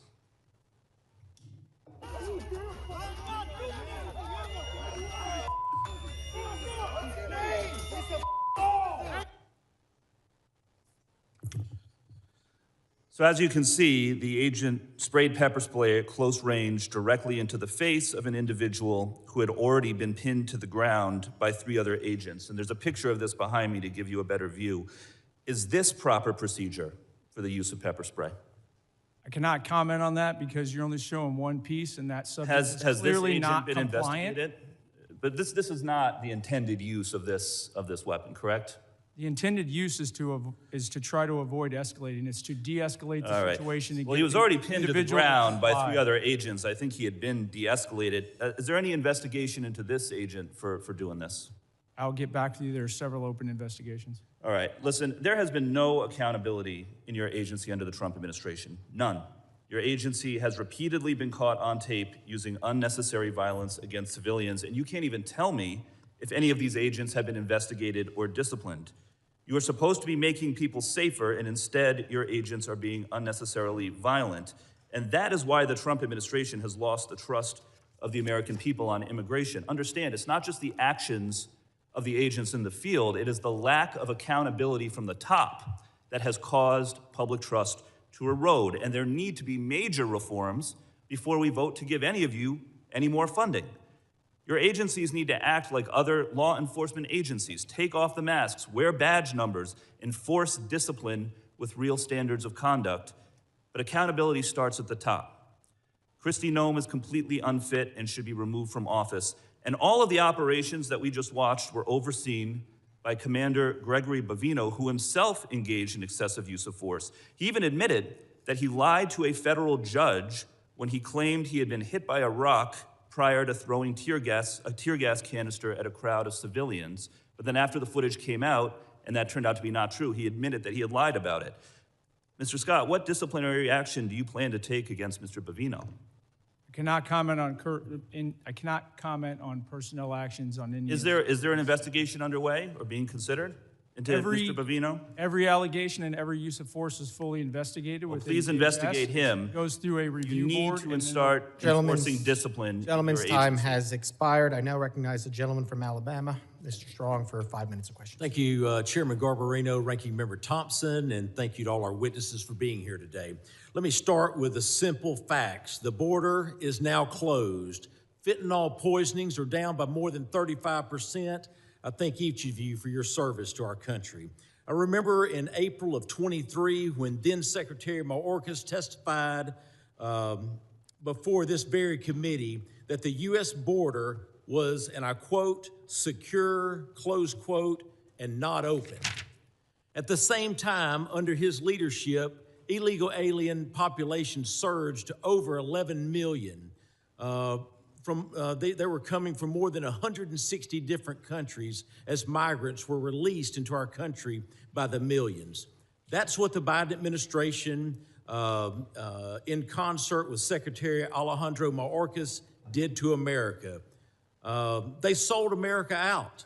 The consequences of their failures were predictable. When the United States failed to enforce its border, the winners are not legal immigrants or American communities. It's the cartels, drug smugglers, human traffickers, and violent criminals. We didn't need new laws to stop this crisis. We needed a president willing to enforce the laws already on the books. President Trump did exactly that. Another promise made, another promise kept. And today, the number of illegal aliens being released into our country is zero. Zero. That's what it took a president to make the hard decisions. And America is better because of it. So my question is straightforward. Commissioner Scott, was Secretary Mayorkas telling the truth when he testified before this committee that the border was secure? Consistent with my prior testimony, no, he was not. As you stated earlier, the underlying immigration laws haven't fundamentally changed in decades. What has changed is how different administrations choose to enforce these laws, particularly during the previous administration. It was 100% orchestrated to allow illegal aliens to invade our country under the Biden administration. From an operational standpoint, how important is consistency and enforcement for deterrence and border control? It's extremely important, and we keep talking about immigration, but let me remind people, border security really is national security. The cartels use illegal immigration to literally overwhelm law enforcement at the border and bring in all kinds of other threats. It's the second wave that always is the most critical. The Interior Enforcement sent a message around the world that we're not going to just let you go. It took away the marketing ability of the cartels to get people to come to the border and overwhelm law enforcement. This all works together. It's critically important because it is national security. Thank you, Commissioner. The men and women of DHS deserve our respect and the ability to do their job effectively without mixed signals from Washington. I also want to be clear, I support the men and women who work every day to secure our borders and enforce federal immigration laws. But lately, we've seen growing strain on political rhetoric that goes beyond policy disagreement and targets the legitimacy of law enforcement itself. Rhetoric that puts a target on the backs of agents doing their jobs. Acting Director Lyons, we keep hearing calls from left-wing politicians to abolish ICE. Some, including many who should know better, have denounced federal law enforcement as secret police. How would you respond to these reckless attacks? Sir, I can speak from personal experience, having served multiple administrations, that the men and women of ICE are out there every day doing the law as it's written. What are the consequences of not enforcing federal immigration laws?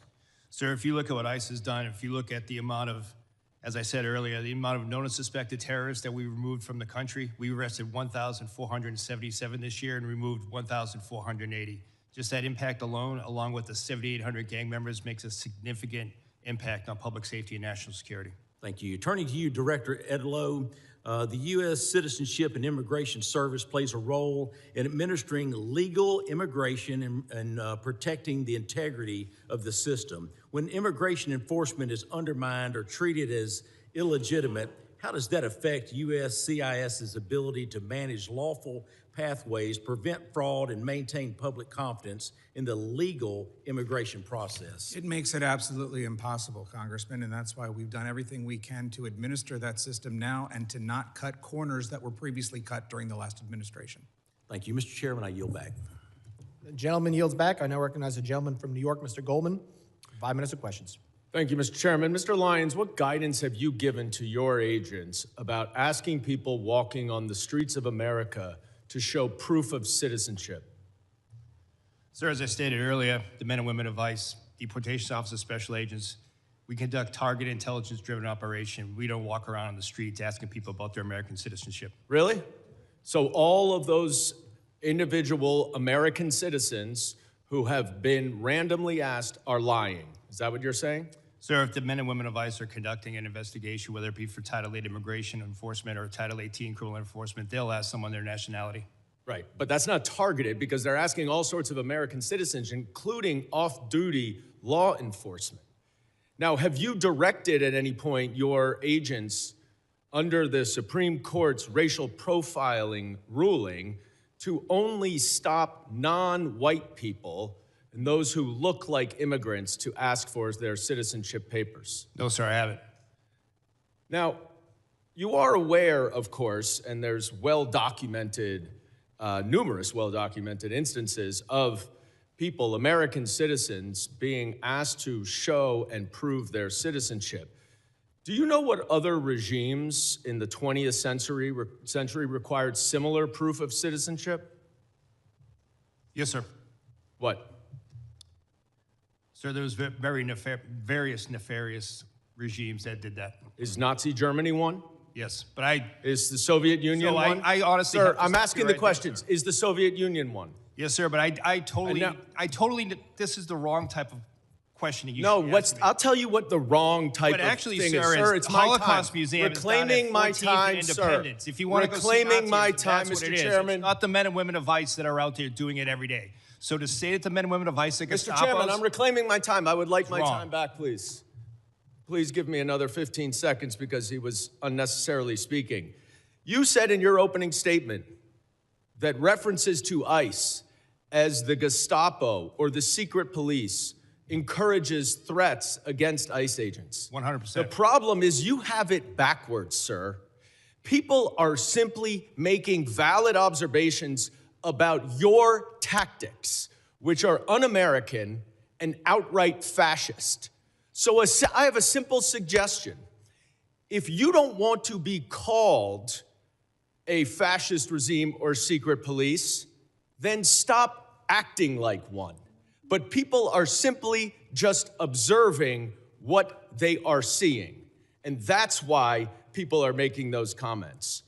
Now, I was a prosecutor for 10 years, prosecuted mob bosses, organized crime, violent criminals, the actual worst of the worst. Not a single criminal law enforcement agent that I worked with wore a mask to conceal their identity. But your department, which is a civil law enforcement agency, is defending the use of masks by your agents because of a so-called rise in threats and assaults against your officer. Now, you said in your opening testimony that assaults against ICE officers are up by more than 1,400%, which is now even more than the 1,300% that your gaslighting spokesperson, Tricia from Ohio, has recently been citing. But here's the problem.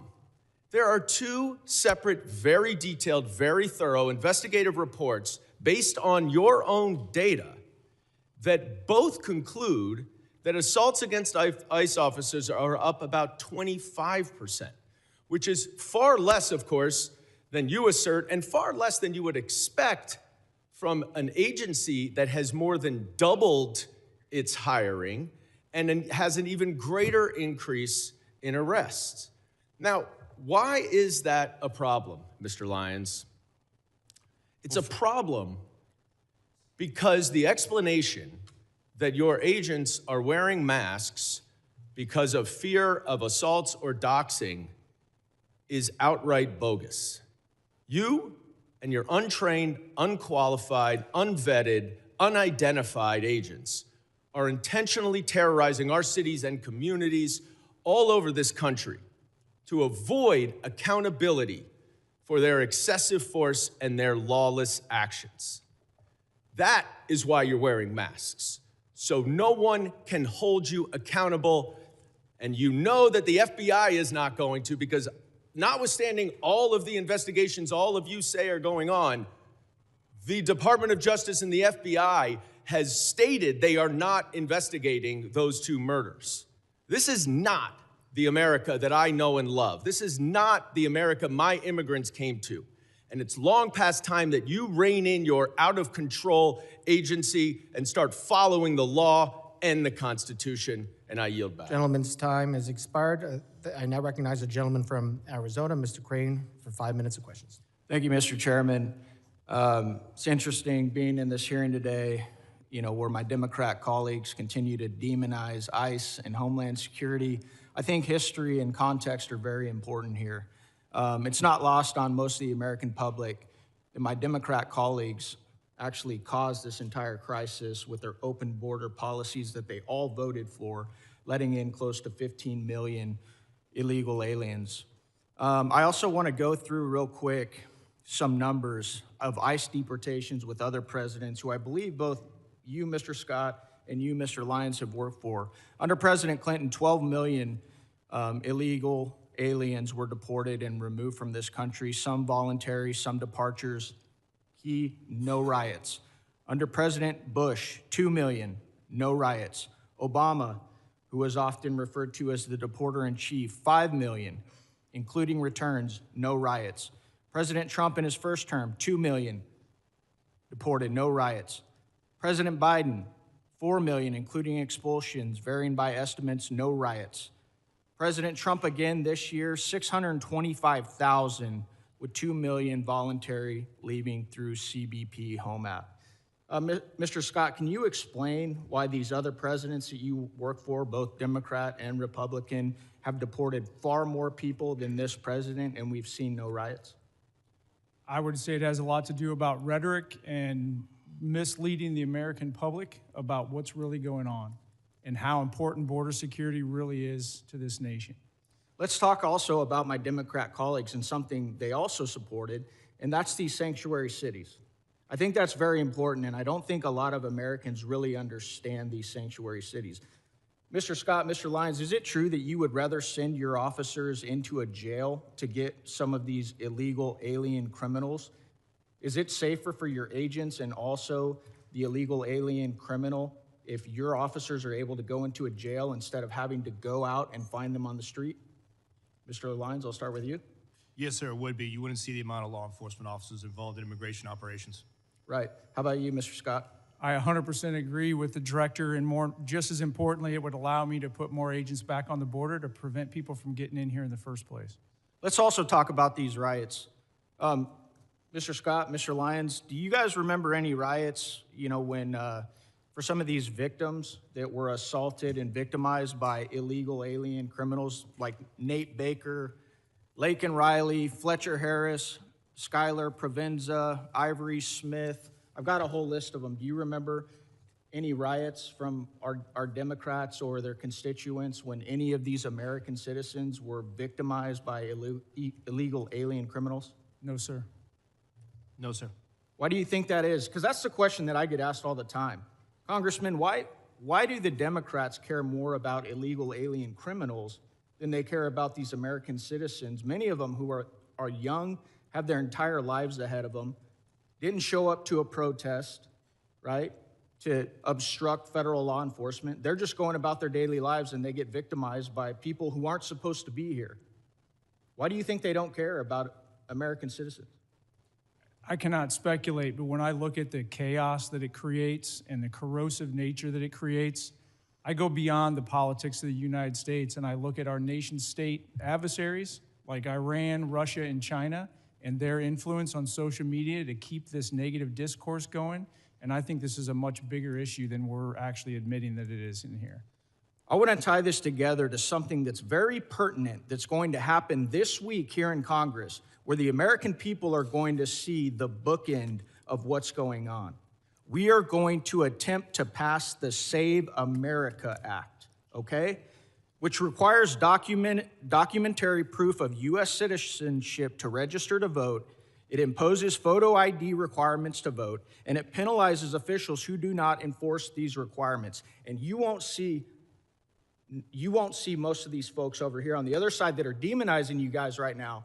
You will not see them support it. So they let millions and millions of illegal aliens into the country. They set up these sanctuary cities so you can't go enforce these federal laws that are on the books that Congress has passed. And now they won't vote to stop these illegals from voting in our elections. If the American people don't understand what this whole thing is about, it's about one word, and it always has been, and that is power. They want power, and they need these illegals to vote in our elections. That's why they don't care about the fraud either, because they need those votes as well. Thank you. I yield back. Gentleman yields back. I now recognize the gentlelady from Illinois, Ms. Ramirez, for 5 minutes of questions. Thank you, Chairman. My mother, a Guatemalan immigrant and an American, taught me that I have the responsibility to look evil in the eye and to fight it back. Mr. Lyon, Mr. Scott, Mr. Edlow, you have used your power to perpetrate great evil. And it's about time you answer this committee for the lawlessness that you've empowered and defended in your testimony. Mr. Lyons, I want to start with you. And I want to talk about ICE. Because under your leadership, ICE has shot and killed Silverio Villegas Gonzalez and Renee Good, violated nearly 100 court orders in January alone. You've used banned chokeholds in more than 40 cases, engaged in warrantless arrests despite of a consent decree, and you used children as bait to put 3,800 children in detention. You created traps for people at immigration court who were following the law and doing it the legal way. And you broke the law by entering into people's homes without a judicial warrant in violation of the Fourth Amendment. Now, let's talk about you, Mr. Scott, and CBP next.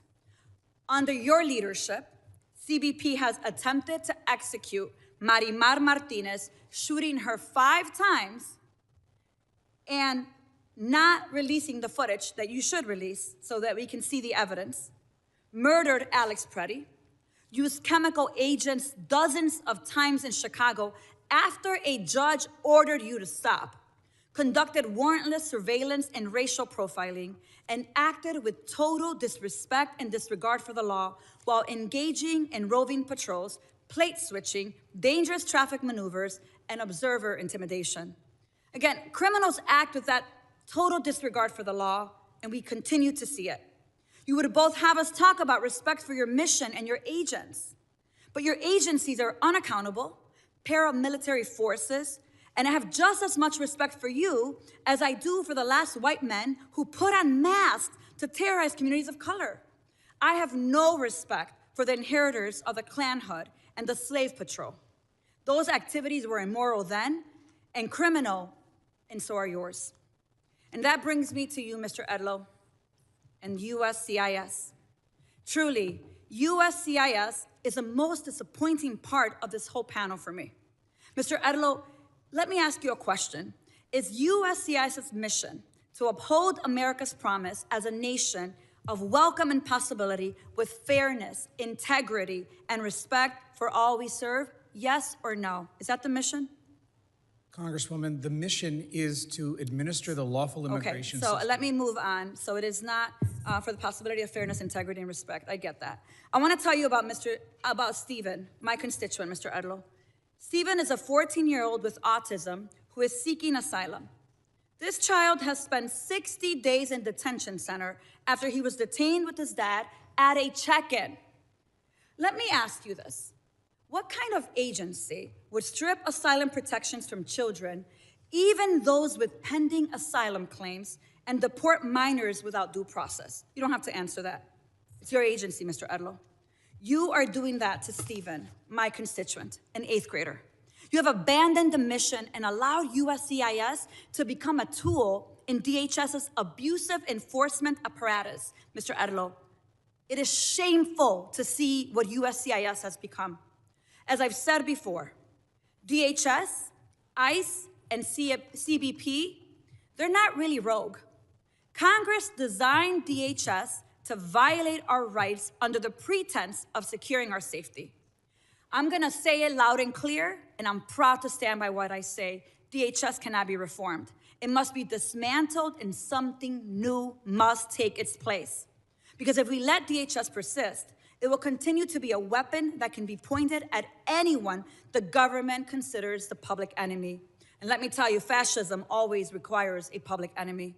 But the power of the people is stronger than the weapons they would wield against us.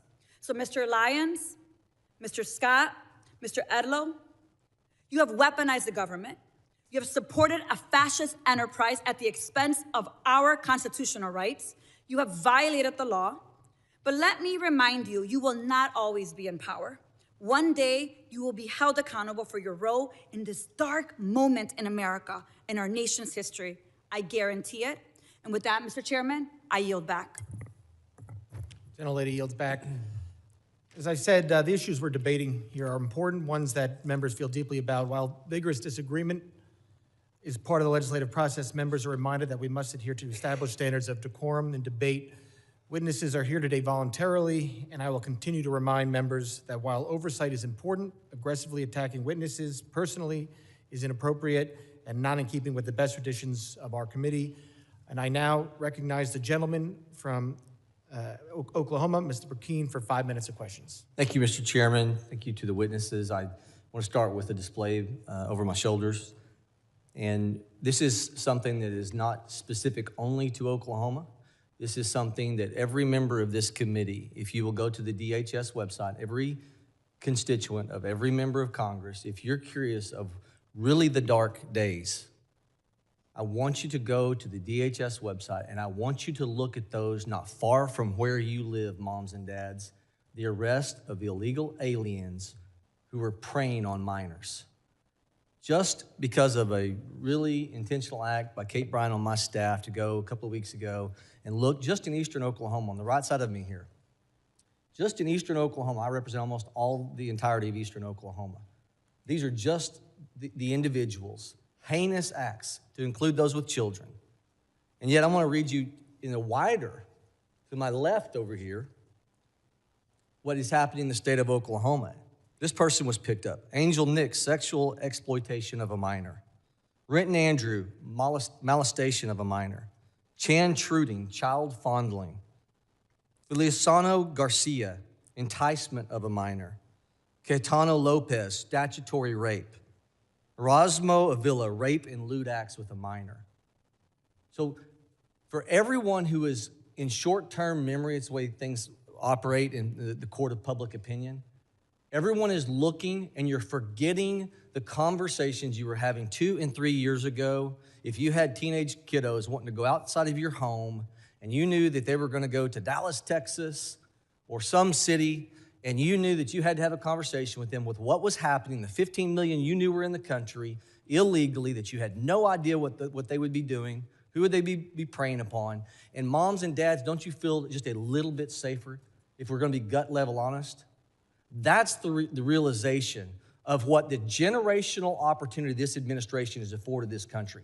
It's the ability to feel safe over the madness of opening the border for that 4-year period that allowed 15 million people. You don't know where they came from. You don't know their background. You don't know their history.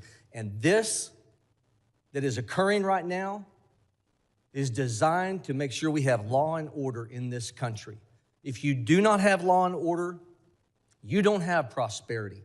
So to all those who are second-guessing the reactionary moments, to the law enforcement who have to respond in real time,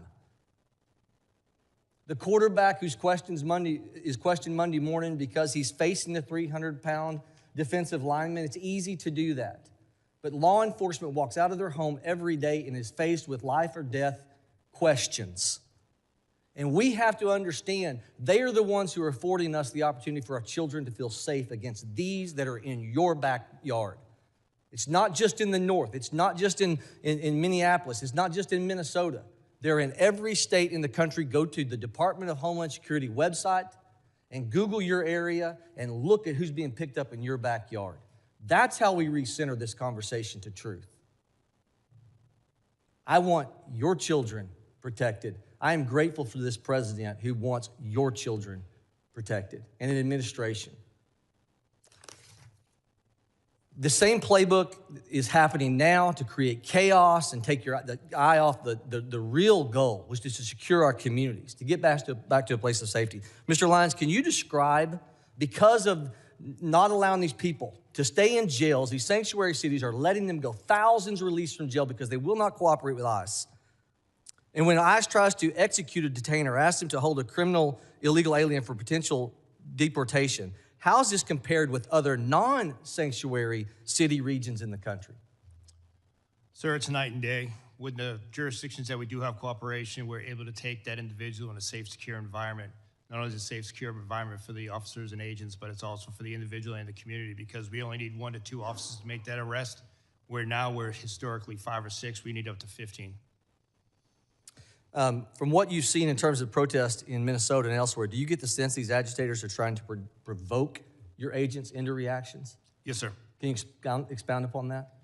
We've seen multiple times, and unfortunately, we saw like the shooting in Dallas, where agitated groups use apps to identify the location of ICE officers, sometimes prior to even the law enforcement action begins, and sometimes using those apps put the officers and as well as other federal agencies and local agencies with them in danger because it exposes the fact of where a law enforcement operation is happening. Mr. Scott, can you describe how the 300,000 children, the UACs, unaccompanied minors, that we're trying to find them, how these protests are stopping us from being able to recover those? Gentleman will respond in writing to that question. I now recognize the gentleman from New York, Mr. Kennedy, for 5 minutes. Thank you. Mr. Lyons, your written testimony today does not make one single mention of Renee Nicole Good or Alex Preddy. Not one. 2 American citizens have been murdered at the hands of your agency, and you have deliberately chosen under oath before Congress to ignore these tragedies. And so today, in my 5 minutes, I look forward to getting the American people some answers and some accountability that I believe they deserve. Mr. Lyons, I have some simple yes or no questions. Do you believe the U.S. Constitution provides due process for everyone in this country? Yes. Do you believe American citizens have the right to protest freely without being assaulted or killed by our government? Yes. Do you believe there should be an independent investigation when an innocent person is killed by a law enforcement agency in this country? Yes. Do you believe your agency has a legal obligation to follow court orders? Yes. Well, Mr. Lyons, you have a very strange way of showing it, with a federal judge finding that your agency is in violation of 96 orders in 1 month alone, and that's just Minneapolis, Minnesota. This administration and the agencies represented before us have shown a complete and utter disregard for the law and the Constitution. Renee Nicole Good and Alex Preddy, both American citizens, both dead at the hands of federal agents. Alex Preddy was a VA ICU nurse who dedicated his life to healing people, healing veterans. I worked as an occupational therapist for over a decade. In that video that we've all seen, it was Alex Preddy who was doing what healthcare workers do, what nurses do. They help people who are hurting, help people who are in trouble. In this case, helping a fellow peaceful protester who was shoved to the ground right before your agents shot him 10 times. And we're now learning that FBI Director Kash Patel stopped the U.S. Attorney's Office in Minnesota from investigating the death of Ms. Good because of fear that an investigation would contradict President Trump's falsehoods that she violently, willfully, and viciously ran down an agent. 6 federal prosecutors resigned rather than participate in a cover-up. Kristi Noem, Stephen Miller, and you, Mr. Lyons, have appointed yourselves judge, jury, and executioner, allowing American citizens to be gunned down in our streets with impunity. We all know the president is a liar. He's sold snake oil his entire life, but he can't tell us and the American people that we did not see with our own eyes what we saw in that video. 2 Americans shot dead in cold blood. The American people aren't stupid like he thinks we are. The fact that our government murders American citizens, lies about it, and then refuses to investigate or seek justice is beyond abhorrent. It's un-American. Mr. Lyons, in America, we shouldn't have secret police. We shouldn't have masked government agents executing citizens in the streets. The Constitution does not give your agency the right to hide their faces while they kill Americans. Will you commit, yes or no, to immediately unmasking every agent conducting immigration enforcement and requiring them to wear standard uniforms with identifiable badges? No. Well, it's a sad response. Your answer is completely unacceptable. People who are proud of what they do aren't hiding their identity. We're a nation of laws, and you, your boss, Secretary Noem, and Donald Trump are not above the law. The American people are angry, and they're demanding accountability and justice from those giving the orders. Mr. Lyons, yes or no, do you believe that Secretary Noem should resign? I'm not going to comment on that, sir. So you're going to look the families of Renee Nicole Good and Alex Preddy in the eye and tell them Secretary Noem should keep her job after their loved ones were killed? Sir, the loss of any life is unacceptable.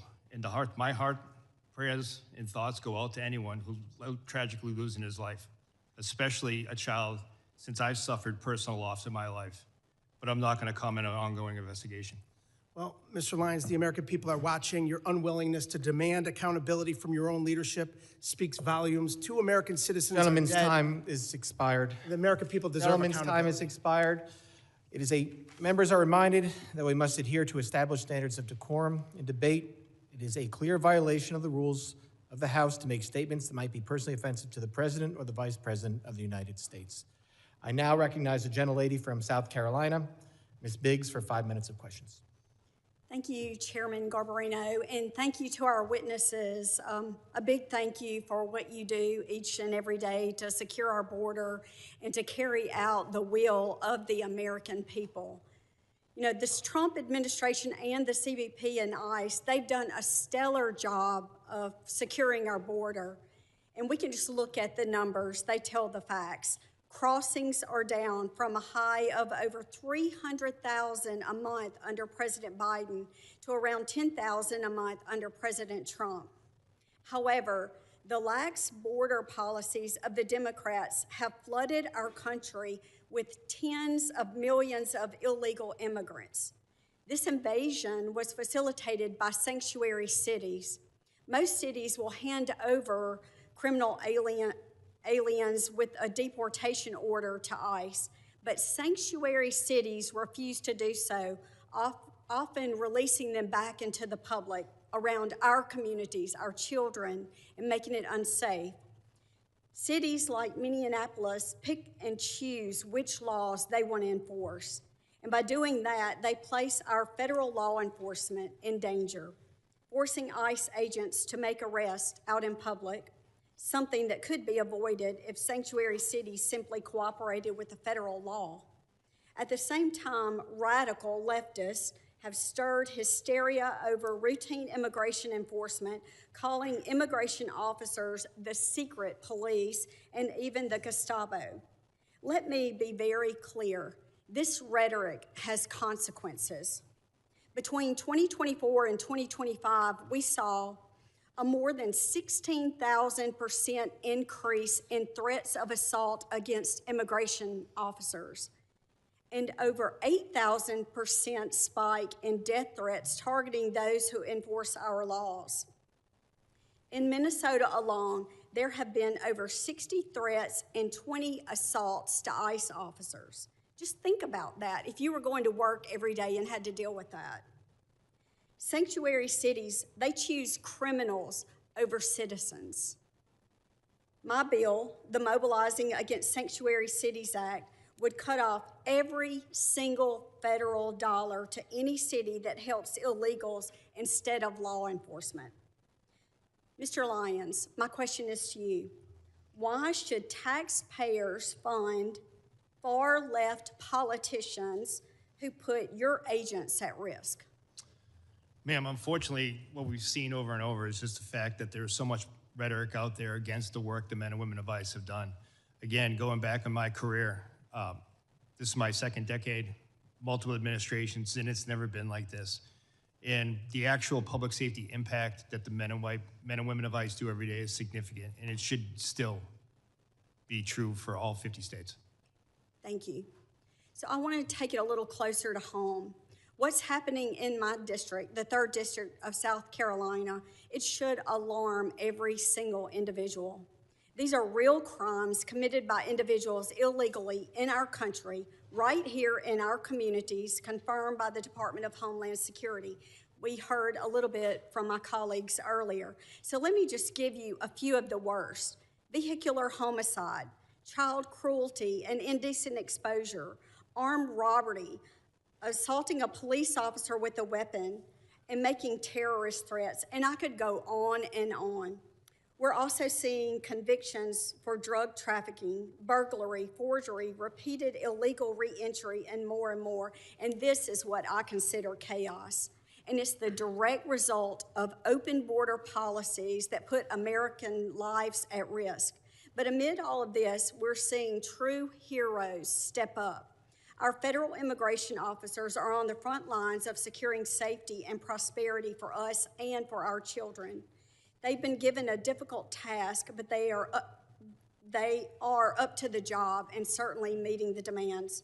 We stand behind our immigration officers and their historic mission to restore the rule of law to the United States.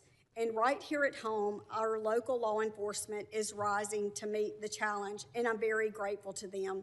So just look at Anderson County Sheriff's Department, which you'll see in the photo behind me, which recently seized 180 pounds of cocaine. That's 180 pounds of deadly drugs that will never reach our streets, thanks to the courage and commitment. So I just want to say thank you, and I'm grateful for the job that you do. Gentlelady yields back. I now recognize the gentlelady from New Jersey, Ms. MacGyver, for 5 minutes of questions. Thank you, Mr. Chairman and Ranking Member. Mr. Lyons, as the senior official lead in ICE enforcement, much of today's scrutiny falls on you, and it should. We have seen repeatedly that Republicans, Trump administration, its DHS, and your agency will do absolutely anything to avoid answering for your actions. When I showed up to inspect Delaney Hall, a private prison that you contract with, ICE tried not to give us an oversight tour. Then, instead of taking accountability for ICE's attempts to keep us from seeing this facility's conditions to know if people's basic rights were being upheld, this administration is doing all they can to try to put me in prison for 17 years. When ICE shot and killed Renee Good, Kristi Noem called her a domestic terrorist. When Alex Preddy, you all tried to tell us he was threatening officers with a gun, but all we saw was a phone. This administration's clear lies fell apart, not because someone had a come to Jesus moment, but because we saw these murders from every angle. You are only here because public outrage has become so unavoidable. You are here, Mr. Lyons, because white people are getting shot in the face and chest when the cameras are rolling. Because now my Republican colleagues care about optics. But when Keith Porter Jr., a Black American citizen, a son, a father, and a man loved by many was killed by an off-duty ICE agent on New Year's Eve, there were no hearings. So this is for him today. In my district, Jean Wilson Brutus, a Haitian immigrant, a beloved family man, died within 24 hours of being in ICE custody. He is just one of more than 30 people who have died in ICE custody last year. This is for all of them. Every human being your rogue, out-of-control agency has hurt, hunted down, imprisoned, killed, and continue to hold hostage even after they have agreed to be deported. We know this administration doesn't care about protecting people or sparing lives. We all see so plainly what you are doing, what you have been doing to Black and brown folks, immigrants, people silenced in the shadows, now in broad daylight to people peacefully rejecting your cruel agenda in the streets, which is their right to do. This is the despicable but predictable result of an agency that laughs at oversight, receives billions to deploy lethal force on our neighborhoods, and seems to believe that they are above the law and should be without accountability. This administration believes it can act first, explain later, or hell, never explain at all, as we see here today. You all seem to think you are the highest power who decides which people deserve dignity, protection, due process, but you are wrong. We are here for answers. We are here for accountability, and we are here because people are dying. Let me repeat that. People are dying, and you don't seem to care. So, Mr. Lyons, I've heard my colleagues ask many questions over and over again, and you cannot answer them. So let me ask you some questions that you may be able to answer. Mr. Lyons, do you consider yourself a religious man? Yes, ma'am. Oh, yes. Okay, well, how do you think Judgment Day will work for you with so much blood on your hands? I'm not going to entertain that question. Oh, ma'am. okay, of course not. Do you think you're going to hell, Mr. Lyons? I'm not going to entertain. Of course not. How many government The gentlelady will agencies- suspend. The How many- gentlelady will suspend. Chairman? A gentlelady will suspend. As I said, the issues we're debating here are important to ones that members feel deeply about. Thank you, While Chairman. vigorous disagreement is part of the legislative process, members are reminded that we must adhere to established standards of decorum and debate. The witnesses are here voluntarily, and I will continue to remind members that while oversight is important, aggressively attacking those witnesses personally is inappropriate and not in keeping with the traditions of our committee. Mr. Chairman, I'm just asking a question. You guys are always talking about religion here in the Bible. I mean, it's okay for me to ask a question, right? But let me continue on. I got your note. All right, the gentlelady may resume. Thank you so much. Let me get back to my question, Mr. Chairman. Thank you. I appreciate you. How many government agencies, Mr. Lyons, are you aware of that routinely kill American citizens and you still get funding? Ma'am, I'm not going to entertain that. Of course you're not. Exactly. Exactly. Once again, questions that you cannot answer. And that is exactly why, Mr. Chairman, and to this committee, to my colleagues, and to my colleagues across the aisle, this is exactly why we should not be funding this agency. The people are watching you. They are watching you. And this is why we need to abolish ICE. With that, I yield back. Thank you kindly. Gentlelady yields back. I now recognize the gentleman from Colorado, Mr. Evans, for 5 minutes of questions. Thank you, Mr. Chairman, Ranking Member, for this important hearing. This past year has been historic for national security thanks to the joint work between the agencies present today and our Republican colleagues. The Big Beautiful Bill unlocked billions of dollars to finally secure the border and deliver much-needed support for law enforcement officials who keep us safe every day, slashing things like the scourge of overdose deaths that claimed approximately 400,000 lives under the previous administration, and this is despite increasing violence against federal officers, which has been inspired by fear-mongering from the Democrats. As a soldier for 12 years, as a cop for 10 years, and as the only Latino in Colorado's delegation, it's been my long-standing position that with a secure border, we must use all available resources to target the worst of the worst, violent offenders like murderers and rapists, and so-called non-violent like drug dealers and thieves and child porn producers. Get the gangsters, not the grandmas. Director Lyons, is ICE's priority the apprehension and removal of criminal non-citizens rather than the broader population of illegally present individuals? Yes, sir. ICE's continued focus is on the criminal aliens that are in our neighborhoods. Thank you. Unfortunately, Democrats in my state in Colorado champion soft on crime sanctuary policies at the state level and in cities like Denver, which borders my district.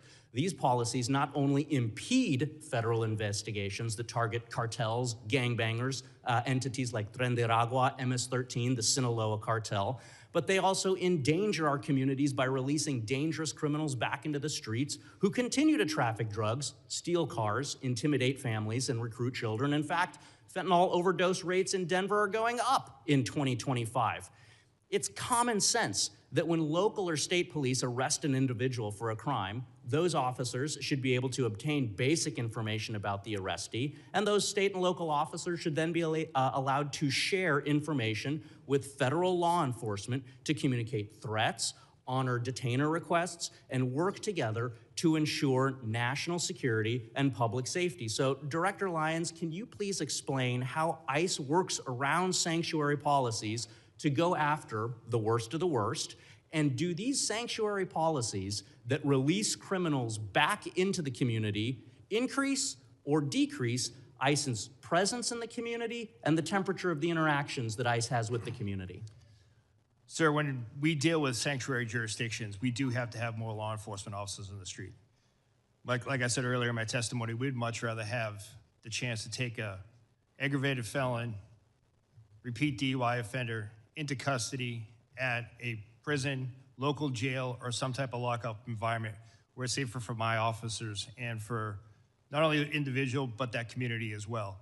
And then given the opportunity to take that person into custody before that person can reoffend. Unfortunately, as a field office director, when I ran the Boston field office, we saw too many times that we placed a detainer on a sexual assault individual who just went out later after the detainer was dropped to rape again. And that is why we need cooperation at all levels, especially the local and state. Thank you. Director Lyons, my district, 40% Hispanic. It's full of successful business owners and strong immigrant families. Unfortunately, my colleagues across the aisle are fanning the flames of fear for their own political gain in my Hispanic communities, scaring people over events that haven't happened in my district. So I'd like for you for just a brief moment to speak directly to my constituents who are legally present in the U.S., not criminals, but who are fearful of being searched or detained via immigration efforts. Should they fear ICE? And what policies does ICE have to prevent the seizure of people with legal status? Sir, ICE officers and special agents are trained in immigration nationality act. So anyone that is here legally or lawfully or a U.S. citizen should not be concerned about being deported or detained. Unfortunately, many times there are individuals that are with criminal illegal aliens. And sir, as you being a former law enforcement officer, you know, you arrive on a scene, you ID everyone in that case. If we're looking for an individual and someone is here present in the country legally, then we're going to take action. We're not going to turn a blind eye no more. But someone that's in the country lawfully should not feel scared to walk down the street, drive. Thank you. Sorry, I got 23 seconds left. I have one thing that I want to ask.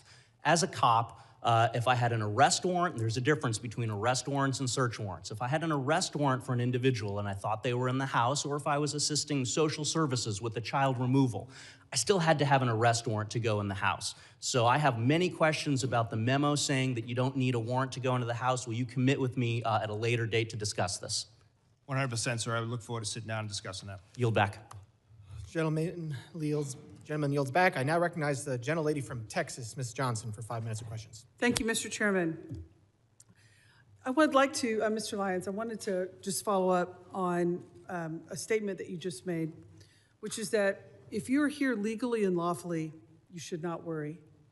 I think the problem is there are many, many immigrants that are here legally and lawfully that are very worried because they have been snatched off the streets. They have had their face beat in by ICE agents. They've been yanked out of their car. They've been driven around and harassed. And so that is, I think, at the end of the day, the key nut of the crux here, which is that, unfortunately, there is not just this focus on criminals and that people who are here in legal status. And for example, I have an example of this that I'd like to highlight for you. Back in October, Maher Tarabishi, a North Texas resident who was allowed to be in this country legally and was under a supervision order to check in on an annual basis since 2008. and did that because he had an adult disabled son. And so he was here working as an IT consultant and was here in the legal process to take care of his adult legal son. He went to check into his appointment. It so happened to be at the time that the Dallas ICE office was closed due to the shooting. And so he was not able to check in. When he went back to check in, he was immediately snatched up and detained because he missed his appointment. That was unavoidable because the office was closed. He told everyone here was he in legal status. He had been here since 2008, and he had an adult disabled son that would likely pass away if he was not released. He was not released. His son died. And then to complicate it, he was not allowed to go and attend the funeral. And he's still in detention in the Bluebonnet facility in Texas. He is not a criminal. He has no criminal history. He was here legally. That is an unacceptable outcome. And I would like to know if you are willing to review his case and help us get his release, because he should not be in the Bluebonnet detention facility under these facts. Yes, ma'am. I'm committed to reviewing that case for you. I appreciate that. The other issue that I am really very concerned about is these warrantless entries into people's homes. It is a problem that is of epic proportion. There was just recently, yesterday, circulation, a Latino family, ICE just broke into their home without a warrant. And there was an example where they arrested a man in his pajamas who had every right to be here as a US citizen, but wrongfully snatched out in the freezing cold without a warrant to do so. The problem that we're having, nobody wants to see attacks on ICE agents, sir. But this is something I have brought up in this committee time and time again, which is, unfortunately, under your leadership and under Secretary Noem's leadership, this rogue brutality that ICE agents are inflicting upon the people of this country is not being reined in. It's not being, the agents who are abusing their power are not being held accountable. I'm sure that there are many, many fine agents who are doing everything they can to exercise their duty lawfully. But the problem is there are agents who are not. And the power that they have has gone to their head, and they use that power unconstitutionally in violation of many people's direct constitutional rights. And what you're seeing in this country is the fact that your agency, it's not stopping. And rather than saying, yes, we're going to take steps to keep these people who are abusing their power and who are terrorizing citizens of this country wrongfully, that we're going to hold them accountable, rather than well, that's what we want to see. You're doubling down on that we're only going after criminals, which is in your own comments. You said that you had 397, I think that's right, 379,000 arrests, but only 8,700 of them were suspected gang members or known suspected terrorists. That's 2%. And the problem is we can't terrorize 98% of the people in this country that have been wrongfully detained for 2%. That's not how the system works, and that is not okay. And so we have to do a better job. And so what procedures are you putting in place to hold agents accountable who clearly have a hot trigger and who clearly abuse their authority because someone has a phone and a whistle? Ma'am, ICE does have the Office of Professional Responsibility. It's a robust internal investigation agency that does investigate allegations of special agent or deportation officer misconduct. And we do take everyone seriously, and we do investigate those. Well, those are not being publicly reported. And so that's where there's a huge breach of the public trust, because there does not appear to be any accountability, sir. Thank you, and I'll yield back. Gentlelady yields back. I now recognize the gentleman from Pennsylvania, Mr. McKenzie, for 5 minutes of questions. Thank you, Mr. Chairman, and I appreciate all of our testifiers being here today. Before I begin, I would like to thank all of our members of law enforcement across the country who work every day to keep our communities safe, and also to their families that sacrifice. We know that it's a challenging job, and the environment is made particularly challenging by those who want to oppose our law enforcement from carrying out their lawful duties to keep everybody in our country and our communities safe. As was discussed earlier, there are a couple areas, though, where I think it's appropriate to discuss potential reforms and the way that we can improve our government operations. DHS guidance indicates that ICE does not arrest or detain U.S. citizens. On the other hand, social media is full of reports and accusations that this is occurring. As you know, any accusation that an American citizen's rights are violated is very serious. Can you clarify, Mr. Lyons, whether this is something that it occurs, and what are the circumstances where a U.S. citizen might be detained, and what steps does ICE take to prevent mistakes? Yes, sir. I appreciate the question. Well, unfortunately, there's a misnomer that ICE is just a civil enforcement agency, and that's completely wrong. ICE enforces over 400 criminal statutes as well. Special agents, especially with the Homeland Security investigations, they're consistently out there doing human trafficking cases, drug cases, terrorism cases, and we do encounter U.S. citizens, and those who do commit federal crimes are arrested. But under Title VIII, no U.S. citizen is subject to civil immigration enforcement, and that just doesn't happen.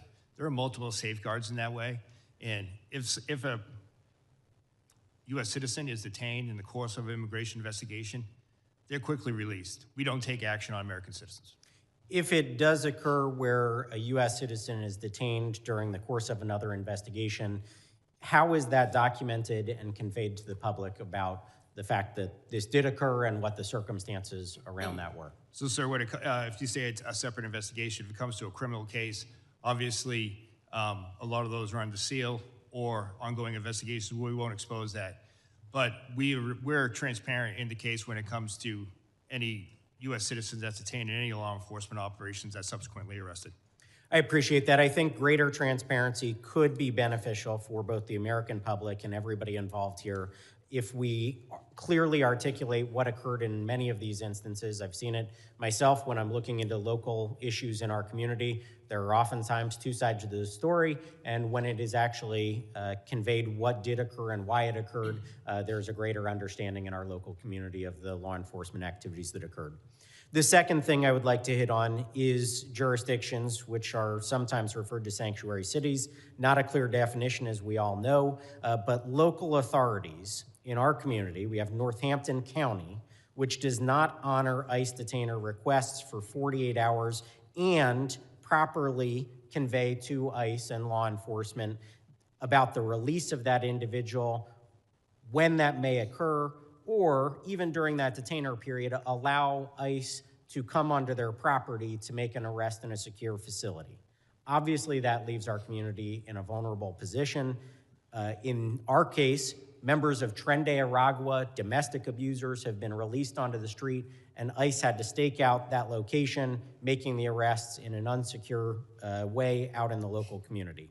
From your perspective, how does this dynamic affect public safety and day-to-day operations, and where or how can we change and improve the coordination between ICE and state and local partners? Thank you, sir, again. And what I would say is just very basic communication would go a long way for public safety.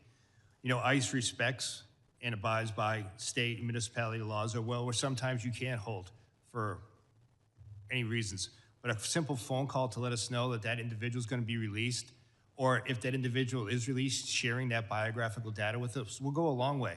Because the last thing we want is a criminal illegal alien to go back into the community, and more often than not, they prey upon other migrants who are coming here for a better life, yet that they can hide in plain sight because these sanctuary jurisdictions won't just pick up a phone, notify ICE that they're being re-released.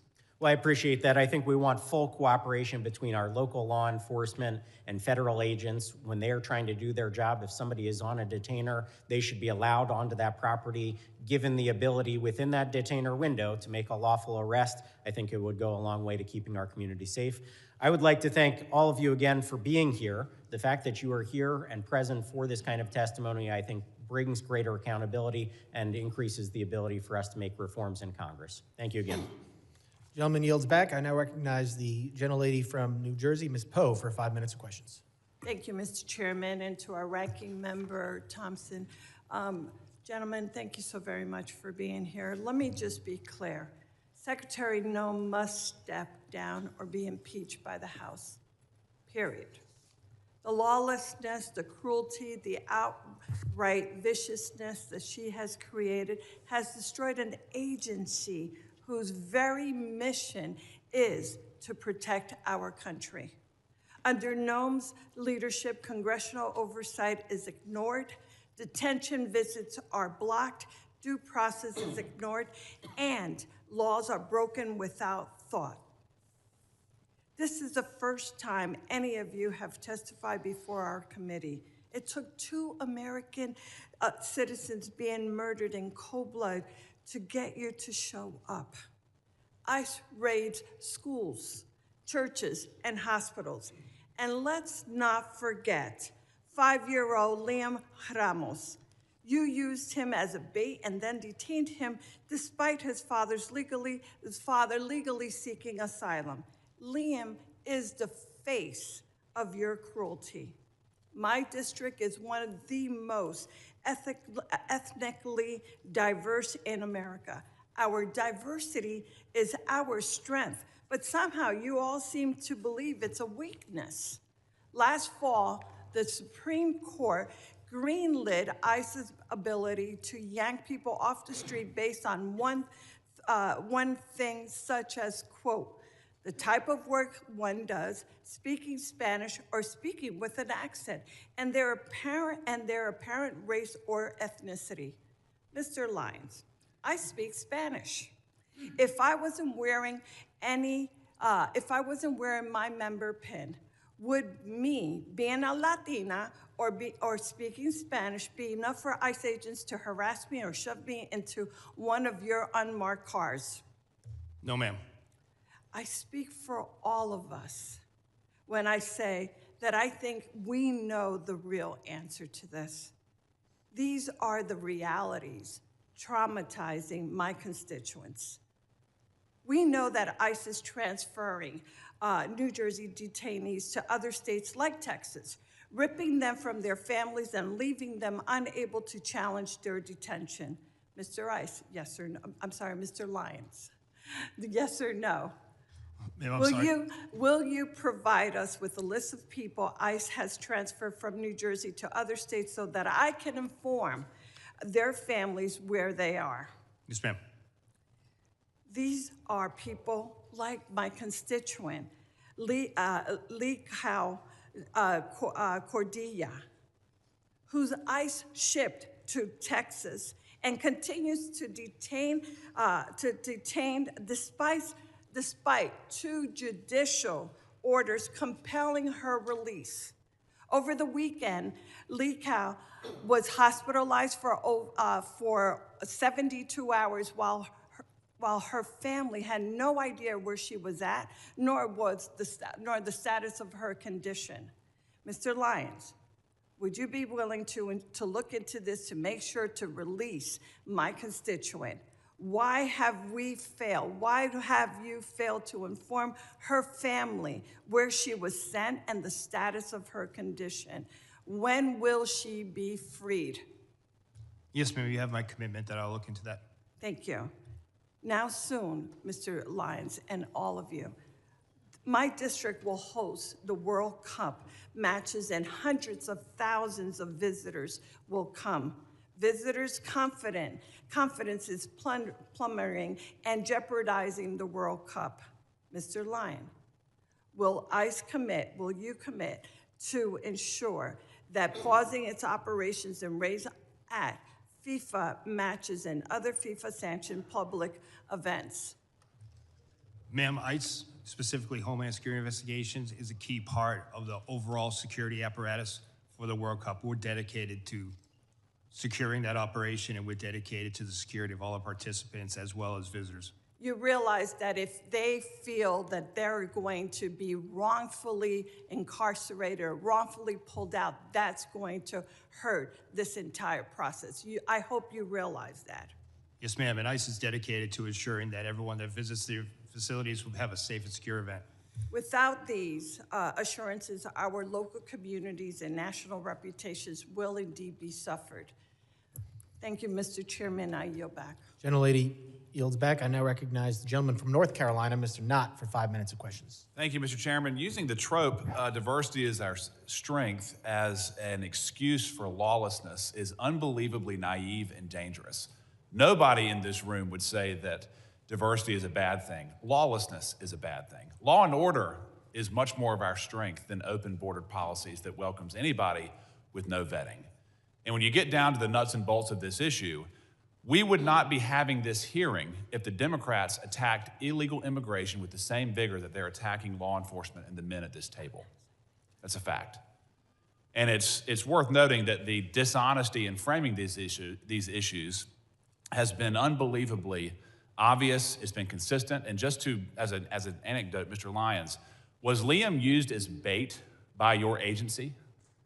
No, sir. Actually, law enforcement officers took care of the child after the father abandoned him at a... Walk us through what that means. So, sir, the individual that was driving that vehicle with Liam was in fled from the scene from the officers. He was obviously upset. We comforted him. The officers actually placed him in one of our vehicles, played his favorite song, favorite music. Then they took him to McDonald's. You all got him McDonald's. So you all did not abduct him. You did not use him as bait. Any characterization of that is a lie. And it has been repeated over and over by the Democrats to frame your agency. You know, it's worth noting again that the Democrats fought to prevent any vetting of 20 million illegal immigrants into this country over the last 4 years. They attack agents rather than those who are assaulting agents today. They continually misframe what's happening in the ground. They continually malign the law enforcement officers who are providing legal structure to otherwise lawless landscapes in this country. And it's worth noting that there have been roughly 2 million people in the country who have been removed in the last year, some voluntarily, and then some by forced deportations. We've heard roughly about 25 cases of alleged abuse. Some of them, as I just pointed out, are dishonestly framed. But let's do a favor to the Democratic side. Let's increase that number by 1,000 times. 25,000 cases of alleged abuse or improper protocols. We are still operating at roughly 99% proficiency. Given the scale of the problem, the scale of the solution that you all are operating under, your agents are doing a remarkable job, and I thank you. But one issue that I want to talk about is this idea of sanctuary policies. Sanctuary policies is not just a passive relinquishing effort. It's an active obstruction. Isn't that true, Mr. Lyons? Yes, sir. And what I mean by that is, when I say it's an active, to be specific, there are sanctuary states and cities that will release violent criminals rather than handing them over to pursuing federal law enforcement. Isn't that correct? That is correct, sir. I left the hearing a few moments ago just to find a quick example. Here's one right behind me. Just 30 hours ago, an illegal alien arrested for stabbing an American in the back. He was charged with attempted murder. He pled to a lesser offense. The feds wanted him, sought a detainer, and then rather than hold him for your agent's pickup, he was released back into the streets of Maryland. That is not an unusual action from local hostile law enforcement, is it, Mr. Lyons? No, sir, that's what we face every day. So we've heard the Democrats complain that we're not getting the worst of the worst, but their sanctuary jurisdictions that control roughly 40% of this country's population will actively release sex predators, drug dealers, violent offenders, rather than hand them over to you for deportation. And these are people who are already in custody.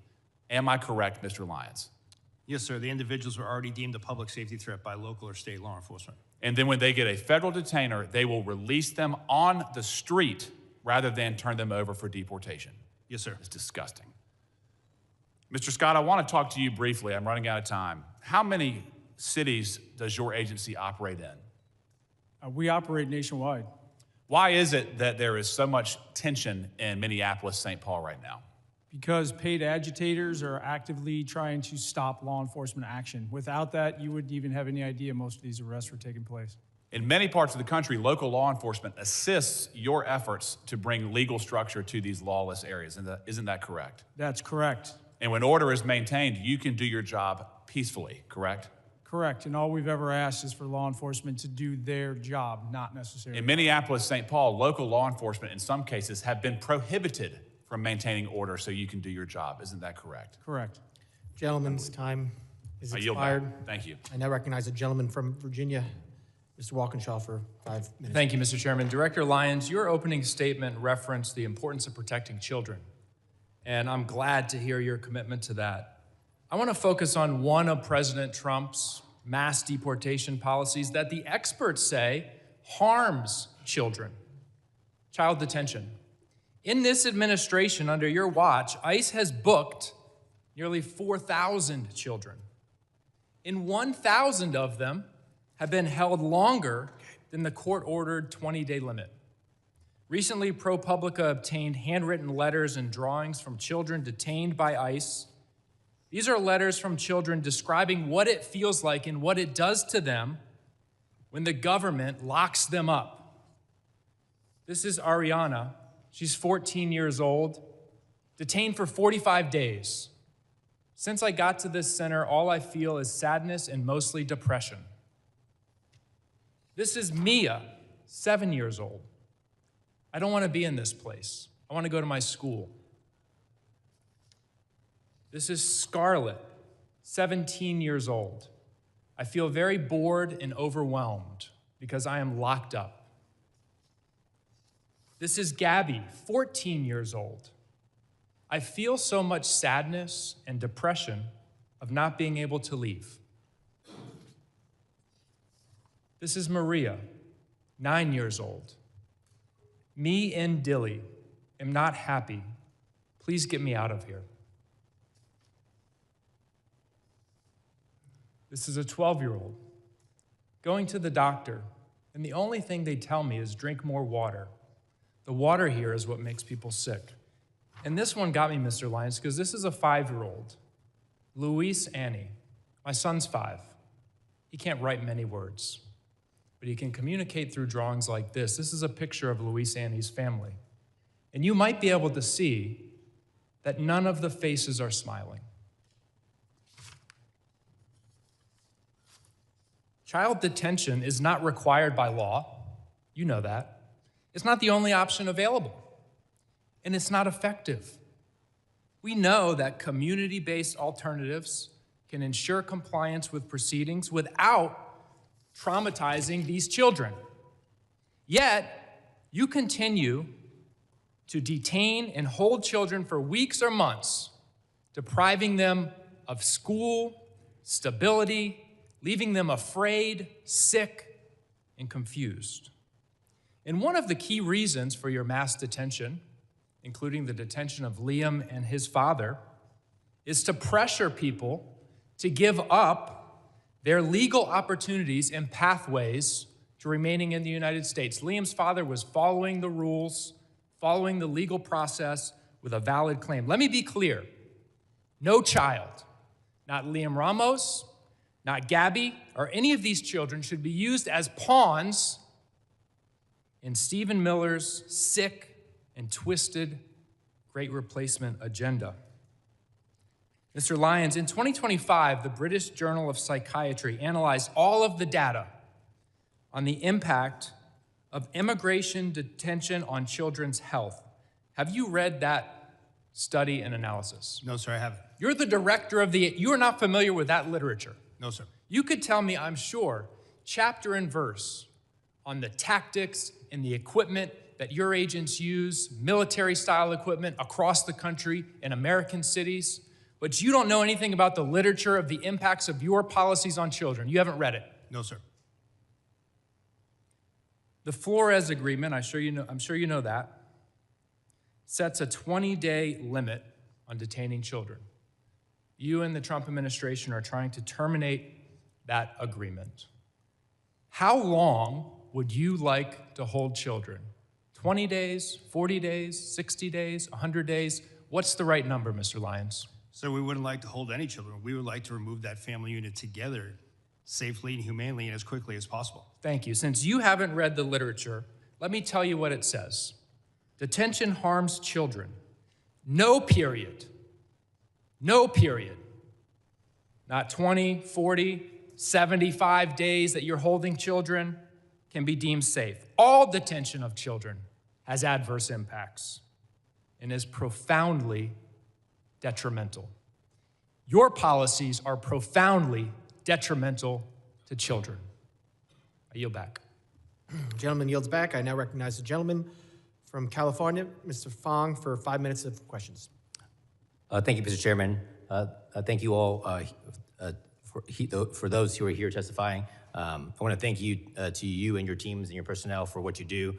Commissioner Scott, you mentioned in your testimony, national security cannot exist without effective border security. Couldn't agree more.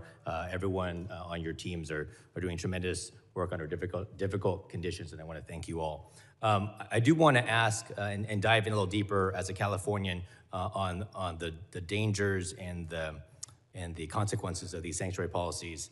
Director Lyons, I was in the state legislature in 2017 when sanctuary state policies were put in California. I opposed SB 54 because at the time, and everything has proven to be true, it was outlined that the impact on ICE and Border Patrol agents was that there would be reduced information and access. Agents would be conducting higher risk enforcement operations, and that there would be operational constraints when it comes to limiting cooperation between state and local law enforcement. I wanted to get your perspective, Director Lyons, and I'll go to you, Commissioner Scott, as well. Can you give specifics on how these sanctuary state policies impact your operations in real time compared to non-sanctuary operations? Well, sir, for ICE, what I would I'll refer back to what we talked about earlier in my testimony, the fact that when state or local or county agencies don't cooperate with Immigration and Customs Enforcement, it forces us to go back out to the community, which we don't want to do. It also increases the number of assets we have to put towards that arrest. Like I said earlier, I would much rather send 1 or 2 agents or officers to make that arrest in a safe, secure location rather than being out in the street. It's safer for everyone involved. And before I go to you, Commissioner Scott, and answer, I just want to let everyone know, in California, and I think it was just reported a couple of days ago, there were currently 33,179 illegal aliens in the custody of California jurisdictions with active detainers. The crimes of these aliens include 399 homicides, 3,313 assaults, 3,171 burglaries, 1,011 robberies, 8,380 dangerous drug offenses, 1,984 weapon offenses, and 1,293 sexual predatory offenses. These are the real-world consequences, isn't that right, Commissioner Scott? When we don't have cooperation, they're released into the community? Those are exactly the consequences. And I would just add, California specific, they went above and beyond everybody else. I mean, in a negative way. They prohibited state and locals when they saw a crime taking place in front of them from sharing that information with us. San Diego, for example, right after that law was passed, a highway patrol pulled over a U-Haul van, and it was a smuggling event, probably a human trafficking event. A Border Patrol agent just happened to roll up on it and found out, luckily, but that highway patrol was disciplined and actually investigated internally, and that sent a chilling effect across the entire state of California, that not only can you not actively help us, you couldn't even pass information to us in a normal course of duties. Border security law enforcement's a team sport. We need to be working together, not against each other. Now, can you explain what would have happened, and I think you alluded to it, but what would have happened prior to that if there was local and state coordination with federal law enforcement? On a daily basis, especially along the southwest border, and let's not forget, and the coast, because we have boats coming in. When a state or local agency would see illegal activity that they could take action on, and then they saw a federal crime, they would contact us. It happened all the time, and that completely ceased to exist when SB 54 was passed.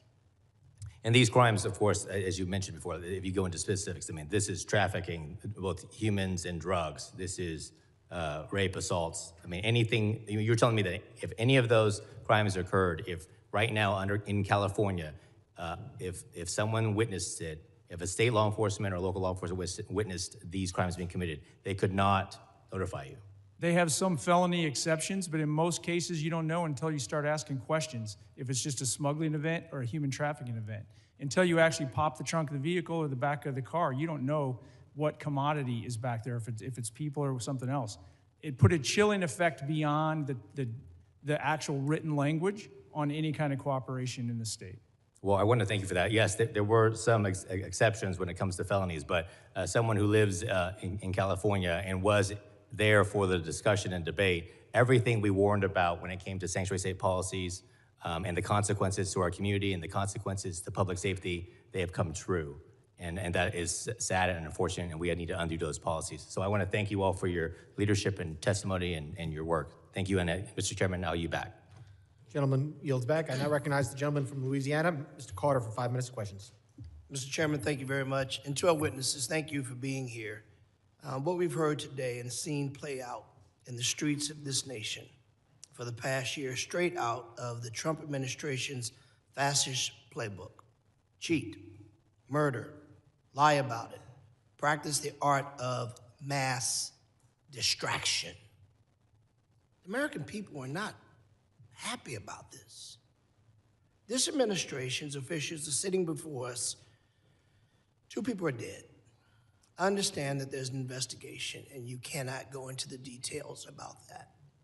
But there certainly appears to be no shame on the part of these officials who've undoubtedly watched some of your officers conduct themselves in ways that I know you don't condone.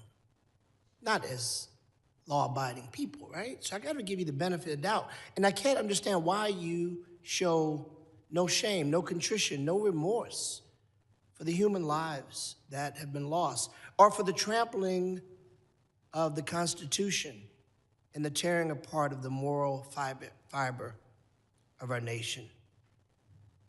They think, apparently, you think, apparently, you've been coached, apparently, you've been called out of the room with a forced break to be told to be more aggressive, to push back against questions. The American people saw that happen. The American people watched as you all looked at each other. Oh, I didn't ask for a break. And clearly you were called in the back to be coached. A halftime locker room pep talk. This isn't a game. These are people's lives. We should all be, you should be, your officers should be held accountable that no one is above the law. No one can evade the Constitution. No person can evade what is right, even though you think that Donald Trump will protect you, and maybe he will for now. But there will be a time that you have to answer these questions. And while you have worked on many administrations, and it's been asked, you worked on different administrations, what's different? I'll tell you what's different. The approach of how you conduct it, your search and seizure. The reason there were so many others and there were not riots was because people were not being trampled. You had trained officers who knew the art of de-escalation. They understood the rule of law. They understood the Constitution. Yet now we continue to hear lies. Last year, I took members of Congress on an oversight visit to ICE facility. We were told certain things that turned out to be patent lies. They told us things that we witnessed within moments of being there to not be true, yet we continue to hear you and some of my colleagues suggest, don't believe your eyes, don't believe your ears, just trust us. Well, the American people can see. And this notion that Democrats don't want enforcement, those are talking points that are wrong. We want rapists and murderers off the street. We want the bad, the worst of the worst, to be arrested and to be deported if they aren't supposed to be here. What we don't want is citizens running down the street being chased by ICE agents, people being shot on the streets by rogue officers who are in fact American citizens. What we don't want is to see people like Ms. Good or Mr. Preti simply doing what we often say, if you see something, say something. We don't want to see people dying on the streets. So let me ask you a quick question. Mr. Lyons, has ICE ever detained an American citizen such as they are not free to leave, whether it is on the sidewalk, the street, or thrown into the back of an ICE vehicle because they looked or sounded a certain way, even though they said they were American citizens? Yes or no, quickly, I only get 38 seconds. No, sir. That's never happened before. That we've arrested one? No, sir. We've detained individuals to verify identity, but we haven't arrested or deported. No, sir. Detain, arrest. Check it out. It's yes, sir. The same thing. Right. All right. What does an undocumented person look like or sound like? Does it look like Mr. Garbarino? Does it look like me? Could look like anyone, sir. Okay, well, how are you training your people? Because you've said and others have said, if they sound a certain way, they look a certain way, we're going to stop them. That was quoted by your people. What do you say to that? Sir, what I say is that ICE does criminal targeted enforcement based on intelligence, and we don't use the color of skin or accents for that. So the person who said that was wrong. Yes, We'll let the person said that was gentleman, wrong? get that answer in writing. His time has expired. We will now recognize the gentleman from Tennessee, Mr. Van Epps, for 5 minutes of questions. Thank you, Mr. Chairman, for holding this hearing and to our witnesses for testifying today. I want to commend the job the Trump administration and you gentlemen are doing to secure the border, enforce federal immigration laws, and keep dangerous criminals off our streets. Under President Biden, we saw unprecedented levels of illegal immigration, and many of those who came across the border were connected to transnational criminal organizations and have continued to commit crimes while in the United States. Despite doing everything they could to secure our borders, our brave CBP officers and Border Patrol agents were undermined at every turn by the Biden-Harris administration. Yet under President Trump, CBP, Border Patrol, and ICE have been empowered to do their job and fulfill their mission. As a representative from Tennessee, I can't help but compare operations in Minneapolis to those in Memphis. Federal law enforcement operations in Memphis have been successful by every standard and metric, with Memphis State Task Force arresting over 6,000 people. And while immigration enforcement isn't a stated goal of this task force, there is no question that it is also taking place. The successful operations are due in large part to the outstanding leadership of Governor Lee, who has worked closely with federal partners. Over the last year, the Trump administration has arrested numerous gang members, pedophiles, and drug traffickers in Memphis, with little fanfare or interference from activists. As a result of this cooperation, murders in Memphis are down by 47% since President Trump took office, and overall violent crime is down by 30%. In May of last year, ICE enforcement and removal operations worked with Tennessee Highway Patrol and DHS components to successfully arrest 196 criminal illegal aliens across the greater Nashville area. I am grateful for the role the members of the Tennessee Highway Patrol played in that operation, and their cooperation has made my district significantly safer. Since then, over 56 partnering agencies are working together alongside ICE to keep Tennesseans safe. ICE has carefully highlighted the worst of the worst criminal aliens it has arrested. Today, I will be entering into the record nearly 120 illegal aliens that have been arrested in Nashville, with rap sheets ranging from identity theft to drug smuggling, larceny to arson, and robbery to rape. Federal agents are executing their mission to defend American citizens and protect our communities. The major challenge we've seen in Minneapolis and similar cities are directly caused by sanctuary city policies and the refusal of local leaders to enforce the law, preventing local law enforcement from working with ICE. This leaves ICE and others unsupported, having to manage protesters and domestic friction in addition to their actual mission of enforcing immigration law. Local law enforcement is crucial to facilitate the mission. Director Lyons, contrast ICE's experience in Minneapolis with other cities around the country, including Memphis and others, that have agreements to work with ICE. What can successful partnerships with local law enforcement and other partners look like? Sir, thank you. I would say that Memphis is a prime example, and I have to give credit to the U.S. Marshal Service that's leading that operation. Homeland Security investigation agents are out there every day with the men and women of Tennessee Highway Patrol, Memphis Police Department, and the reduction in crime has been significant. But if you look across the country, almost in every state, we do have cooperative jurisdictions. If you look at Texas, we have outstanding cooperation. You don't see any riots or anything like that. You see side-by-side law enforcement working together as it would be. If you look at the state of Florida, state of Oklahoma, state of Louisiana, all across the nation, we do have that. And what it is public safety. Thank you. Next, I want to commend the Trump administration for locking down our southern border. A year ago, it was a highway for illegal aliens and illicit materials. Today, it is secure and closed. Commissioner Scott, as Congress and the Trump administration enabled DHS to secure the southern border, how are cartels and other criminal organizations adapting to effective border enforcement? They're going to continue to push back. I think some of it is in these protests, because if we can shut down interior enforcement, that allows them to basically market their goods, if you will, to smuggle people in. And they need those people to be distractions, because without it, they have to start digging $1 million tunnels, Without it, they have to spend a bunch of money on drones, which we're countering. Without it, they have to go out into the ocean where they stick out like a sore thumb, and we're increasing our radars on the West Coast and increasing our air coverage. Basically, it affects their bottom line, and it makes it harder and harder for them to bring their poison and anybody that wants to threaten this country that's willing to pay them here. Thank you. Mr. Chairman, I move to submit for the record a list of DHS worst of the worst in Tennessee, 3 quotes from Tennessee's 7 sheriffs supporting ICE, and 5 news articles germane to the hearing in Tennessee. Mr. I yield back. Without objection. Gentleman yields back. And I recognize the gentleman from Texas, Mr. Green, for 5 minutes of questions. Thank you, Mr. Sorry, Mr. Chairman. Can you hear me now? Is it? The microphone right there. Well, will you give me a moment to get a bit closer, please?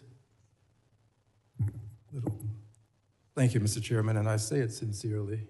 I believe this is a most valuable hearing, and I'm honored that the ranking member would be here with us to accommodate us, as is the case with you. Mr. Lyons, is it true that you have a criminal justice degree, a bachelor's degree in criminal justice? Yes, sir, it is. Is it also true that you have a master's degree in criminal justice leadership? Yes, I do. And would you, as a professional with 2 degrees in criminal justice, indicate to us that if an officer commits murder, that officer should be prosecuted? Sir, any law enforcement misconduct needs to be investigated and prosecuted. Investigated and prosecuted. And have you seen the widely published video of the killing of Mr. Alex Preddy? Yes, sir. And sir, my assumption is that if I ask you whether this was an injustice, you would say you cannot comment because of an ongoing investigation. Is that a fair statement? Yes, sir. And what is the rationale for not responding to an ongoing investigation? Sir, I don't want to impede or prejudice the investigation. No, not this one. Oh. Any, as in your profession now, but any investigation. What's the rationale? Not this one, any. Same for any investigation, sir. I don't want to. You would not want to. I don't want to bias or put my finger on the scale of any investigation. You not. What's the rationale for your not testifying about it? Is my question. I don't understand your question, sir. What does the law say? What is the rationale? What harm would it do if you testified? Because I don't have the full facts of the case yet, sir. Exactly. That's what I expected you to say. You don't have the full facts. Thank you. And I assume you would agree with this, Mr. Scott. Is this true? Yes, sir. And Mr. Edlow, you would agree? I assume so. I'm not a professional in law enforcement. Well, but you're a professional person with a degree of intellect such that you can comment on whether or not. Well, I certainly would not comment on any. Not a specific case. We're talking about now any case. Would you agree that it would cause harm for you to testify before there's an investigation? Certainly, without having all the facts. All right. Surely you would agree. Which brings us to Secretary Noem. Secretary Noem accused Mr. Preddy of brandishing a firearm while wishing to inflict harm on the officers. Secretary Noem. Same rules that apply to you apply to Secretary Noem. Accused this gentleman, Mr. Preddy, of brandishing a firearm.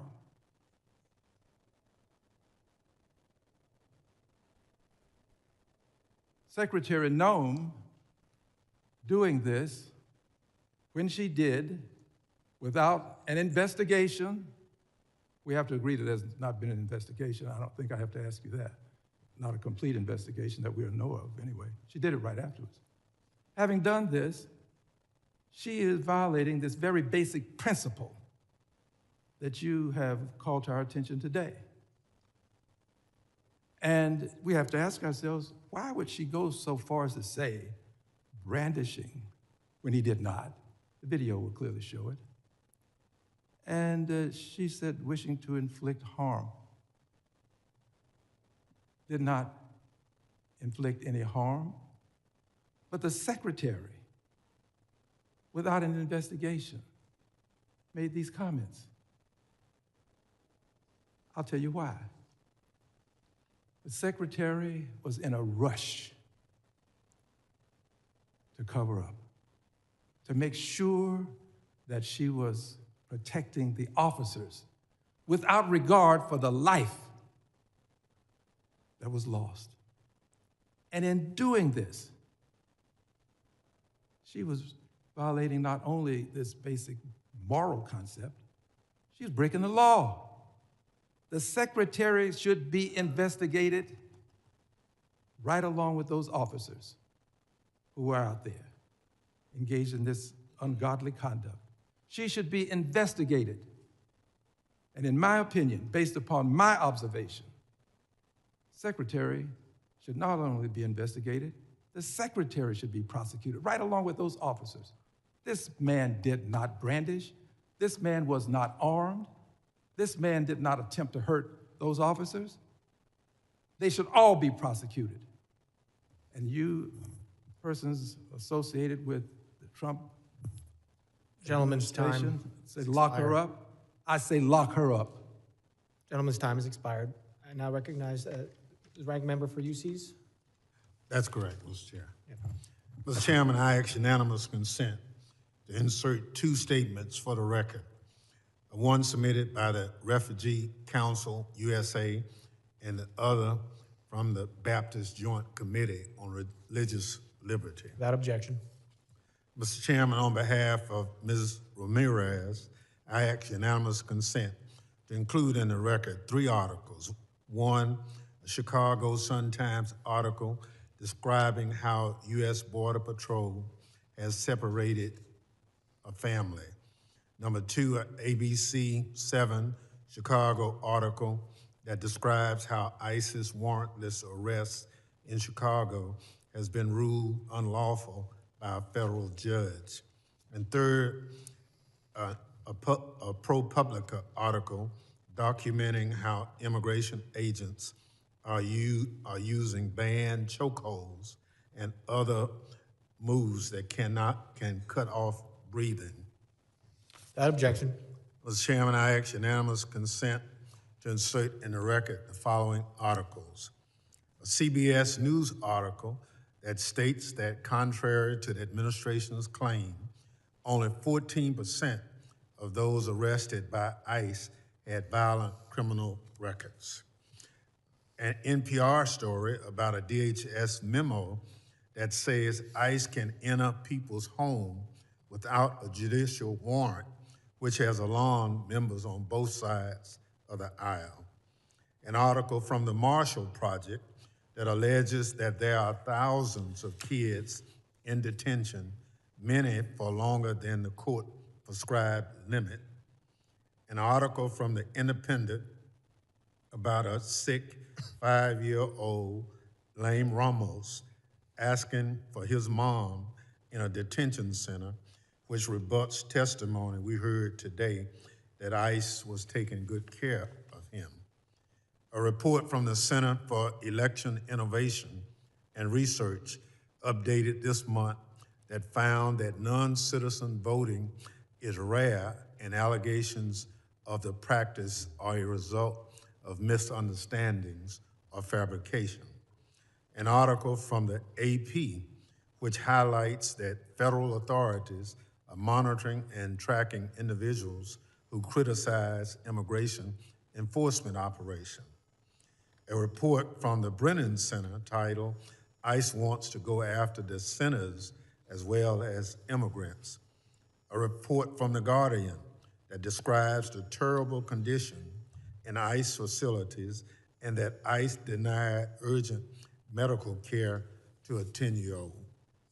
Without objection. I want to thank, Gentleman yields back. I want to thank the members, or the witnesses for being here tonight, and all the members for their questions. Members of the committee may have some additional questions for the witnesses, and we ask that the witnesses to respond to these in writing. Pursuant to Committee Rule 7E, the hearing record will be held open for 10 days. I want to let the audience know that please still be seated while the witnesses and their teams leave. Without objection, this committee stands adjourned.